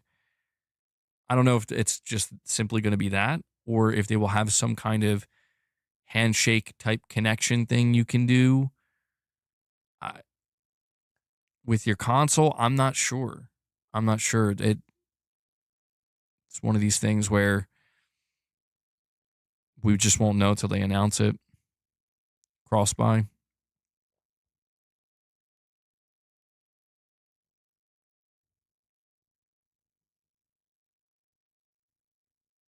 You'll be able to play whatever games they provide to premium members. Oh yeah, they'll probably do that. Yeah, okay. That's yeah, I didn't think about that. So rather than have access to that catalog and stream it, you'll be able to actually just download it and play it natively. Any game that is optimized for it. With an all digital future, they need to let people buy from other storefronts. 10-year plus games being full price, it's BS. Oh, hold on one second. Sorry, guys.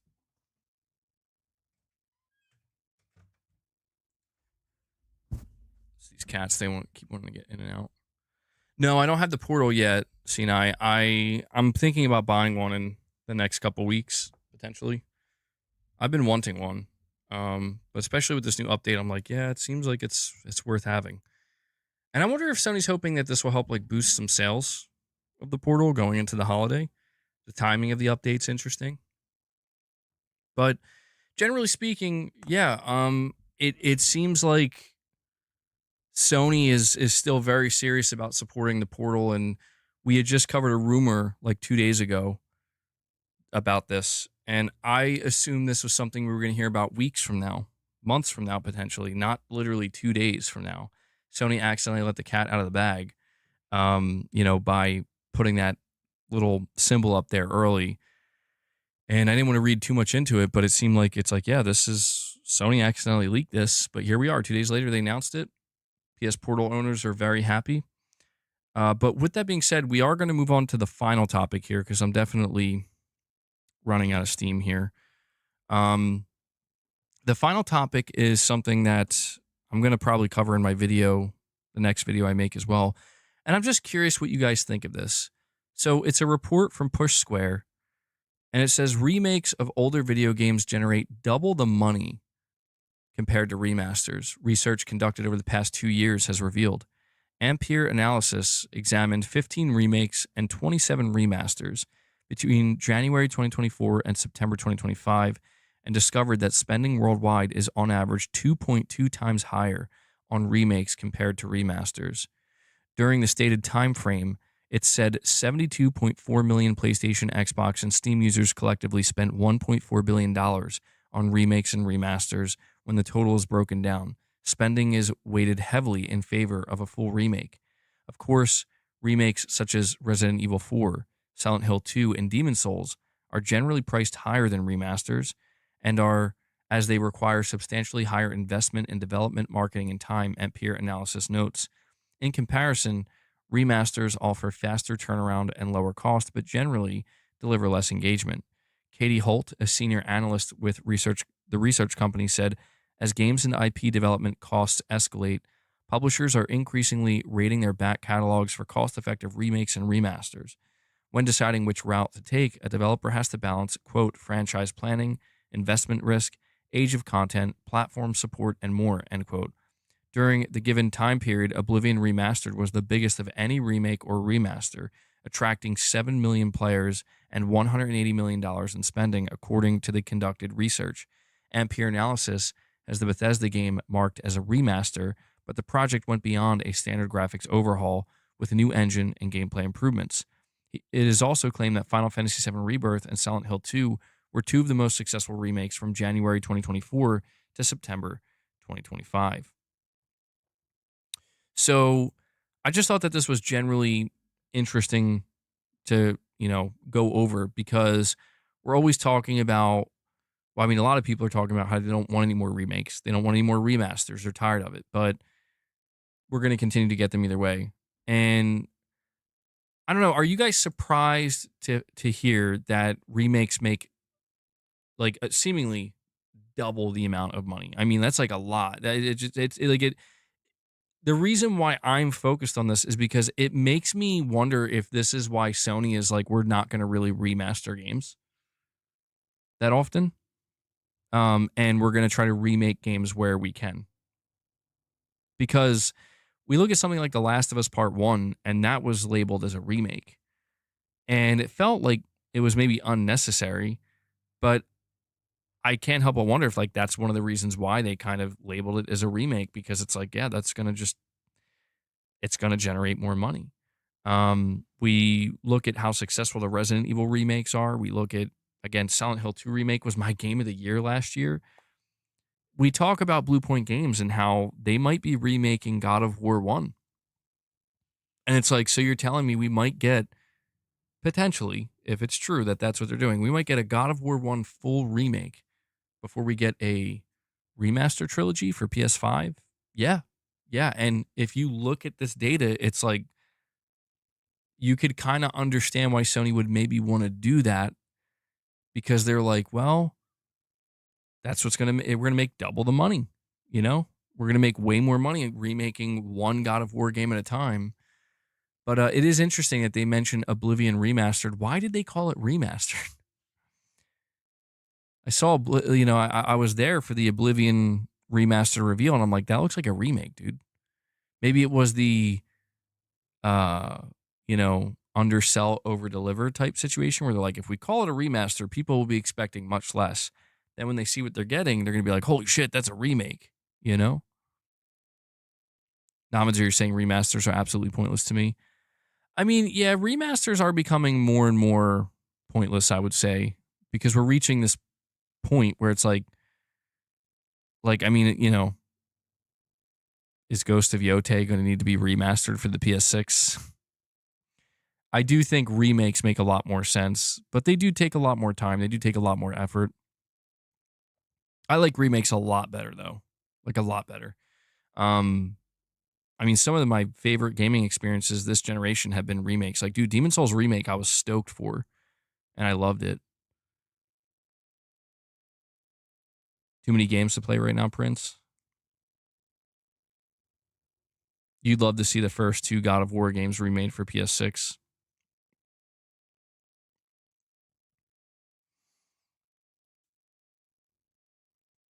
Well, I mean, I said to you guys that like Silent Hill 2 remake was my game of the year last year. It's crazy to think that now Bloober Team, they're working on a Silent Hill 1 remake, and I'm super fascinated in a Silent Hill 1 remake because, dude, that one's going to be more difficult. I feel like Silent Hill 2 remake, Bloober Team, they could have screwed it up for sure, but they would have had to go out of their way, I think, to like mess up the story. And, like it requires a lot of work, obviously. But I just look at something like Silent Hill 1 and I'm like, dude, that's like a 1999, 1998 PS1 game, bro. Like, you're going to have to really change some things dramatically. You're going to have to take liberties that you didn't have to with Silent Hill 2 Remake. And really fascinating to see how that turns out. And there's quite a few PlayStation games that PlayStation fans have been asking Sony to actually remake for years now. And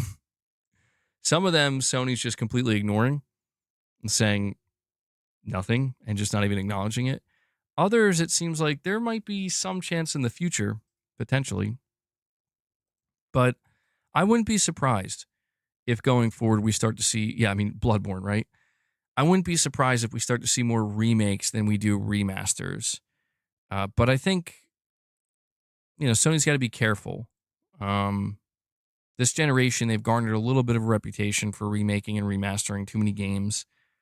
I don't think it's as bad as some people have made it sound, Alert but alert. World premiere. oh, Safe hold for on. work. The subject of the Seong must be taught a lesson. Traitor. Gee, was that a direct donation from Rich Rod? So Rich Rod is going to give us a song to close out today. Damn. I thought we were going to get out of here sooner.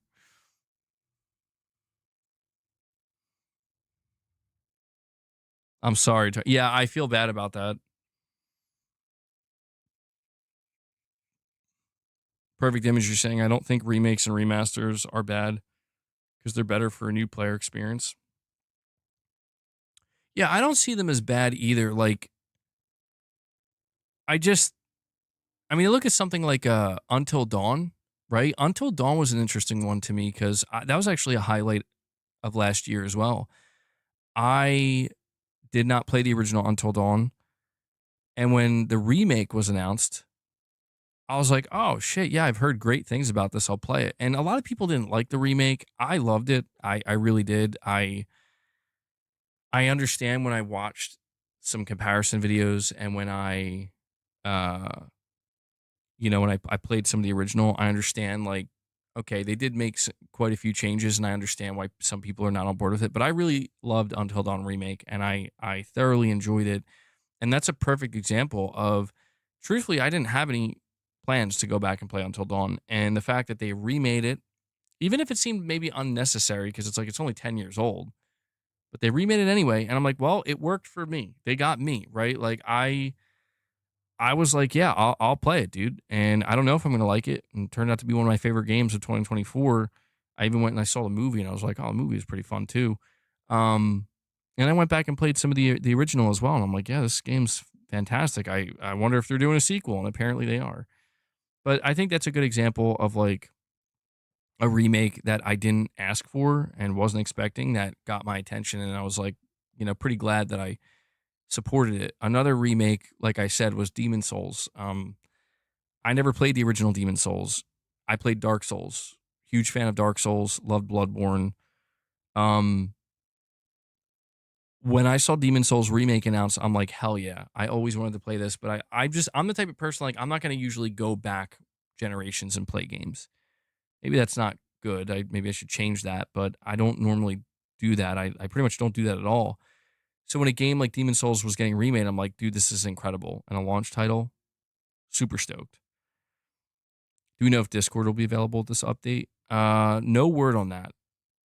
I don't think they said anything about Discord.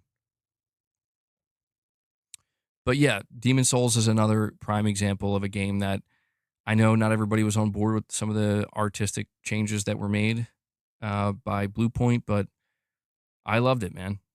I loved it, and I'm like, I'm just glad I got to experience this game at the PS5 launch. It's still one of the best looking games, and that'll forever be like a highlight for me. Um, you're saying for good reason, Demon Souls on PS3 is kind of ass. I think the only real problem that some diehard Demon Souls fans had is that Bluepoint took the liberty to change some character designs to like a somewhat significant degree that they just felt like it didn't. You played Mafia 1 through 3. It's a PS3 and 4 game. Yeah.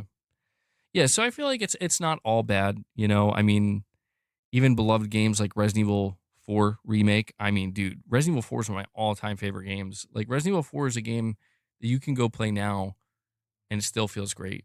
But God, they fucking did an incredible job with the remake. It's like, holy shit, dude. So I think remakes, they have their place, man. And I'm not surprised that they make a shit ton of money. I think a lot of times they're deserved. It's, these remakes, they take a lot. They do. Like they're not, if they're done well, I mean, look at Final Fantasy 7. It's like if they're done well, they're almost like new games. So just figured I would go over that with you guys and let you know. Are there bad remakes? Actually, it's a good question. I'm sure there are. Guys, what's a bad remake? Or a remake that if it's not bad, it's just kind of really underwhelming. I can't think of any off the top of my head. MBG, I'd do anything for a proper God of War 1 and 2 remake. Take full advantage of the PS5's power graphics. It'll be better than CGI cutscenes, those old games. Perfect Dark. Oh, man. You think The Last of Us is a bad remake? Well, Days Gone was just remastered, not remade. I don't know. It's actually 2 songs, 2 different genres. Short songs. M. Rich. Hail MBG Gangstas. All right, Rich. I guess that's how we'll close out today. We'll listen to his 2 short songs.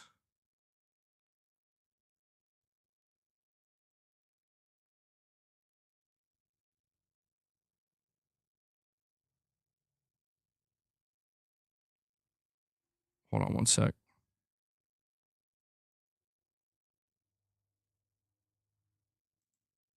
All right. Well, guys, that will conclude the topics. I did extend the stream a little bit thanks to Shadowlink and Second Son coming and dropping some last minute big support, though. Really appreciate that, guys. Seriously, thank you so much for that again, getting us to that 50 member mark. Seriously, I really appreciate that. But we will close out today's stream with 2 short Rich Rod songs. There's no way you named a song Kojima is Buns.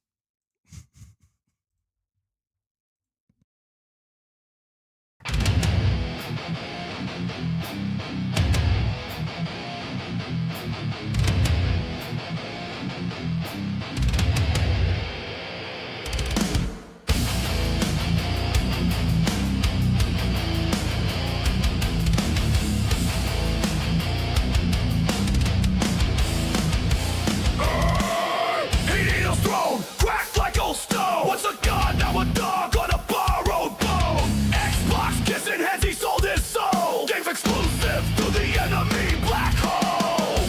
Metal Gear cries from its grave. Delta's a curse you couldn't save.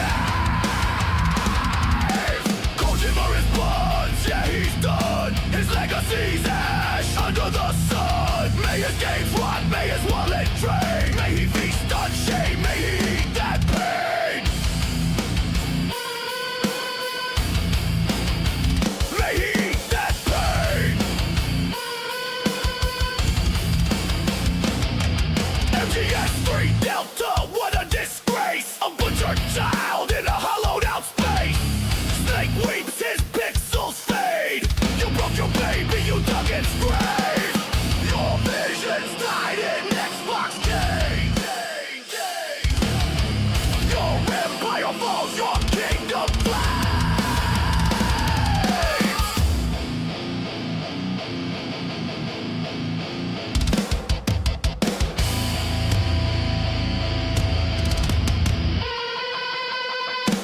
Kojima is buns, yeah he's done. His legacy's ash under the sun. May his games rot, may his wallet drain. May he feast on shame, may he eat that pain.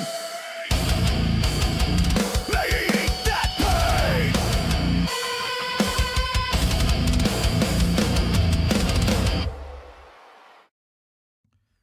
Yo, I don't appreciate that, Rich Rod.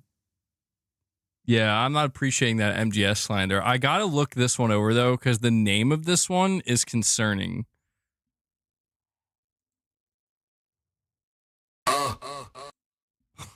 Oh, hold on. I gotta go. I gotta check this one out first. I don't trust you, Rich.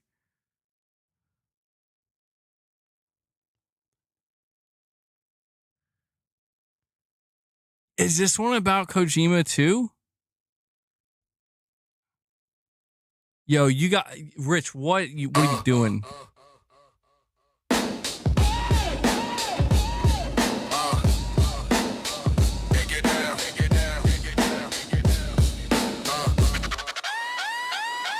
Pole little tink tink crawling in the dirt. Soldier sold the Xbox, now your name's cursed. Hideo, what you even doing? Games exclusive, but your rep is ruined. MGS3, Delta's looking weak. Your baby now a joke. Can't even speak from a legend to a clown. It's tragic. Bankruptcy coming. screaming, that's your magic. Oh, little tick tick, broken low. Dreams of glory, but you reap what you sow. Delta's trash, your empire sake. Time to eat man booty at the bankruptcy bank.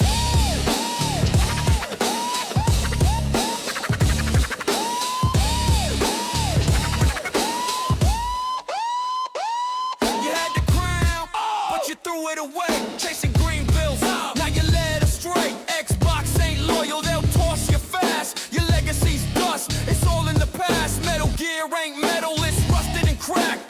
Delta drop, now the fans turn their backs. You thought you were slick, a mastermind creator. Now you're just a meme, a failure, a traitor. Hito, Hito, Hito. Look at the shame, you sold out your honor.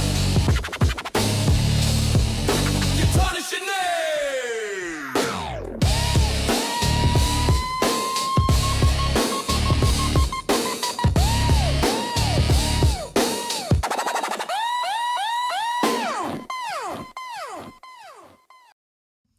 Damn. All right, that was pretty good. I like the beat, man. It sounds good. Not a fan of the lyrics though. Too much Kojima and Metal Gear slander, but they're good. That was good. Rich Rod, thank you once again. Keep cooking those songs, bro, and hopefully we'll keep serving them up here. Less Kojima slander. We got to move on to something else though. What else can Rich make his songs about? We did a lot of Xbox ones. Masochist Mode said he wants to hear when Halo fades away again. I think that's a Gaming Survivor. Yeah, I'm sure he'll bring something depressing in. Slander or facts? I don't know. We'll leave it up to him. But guys,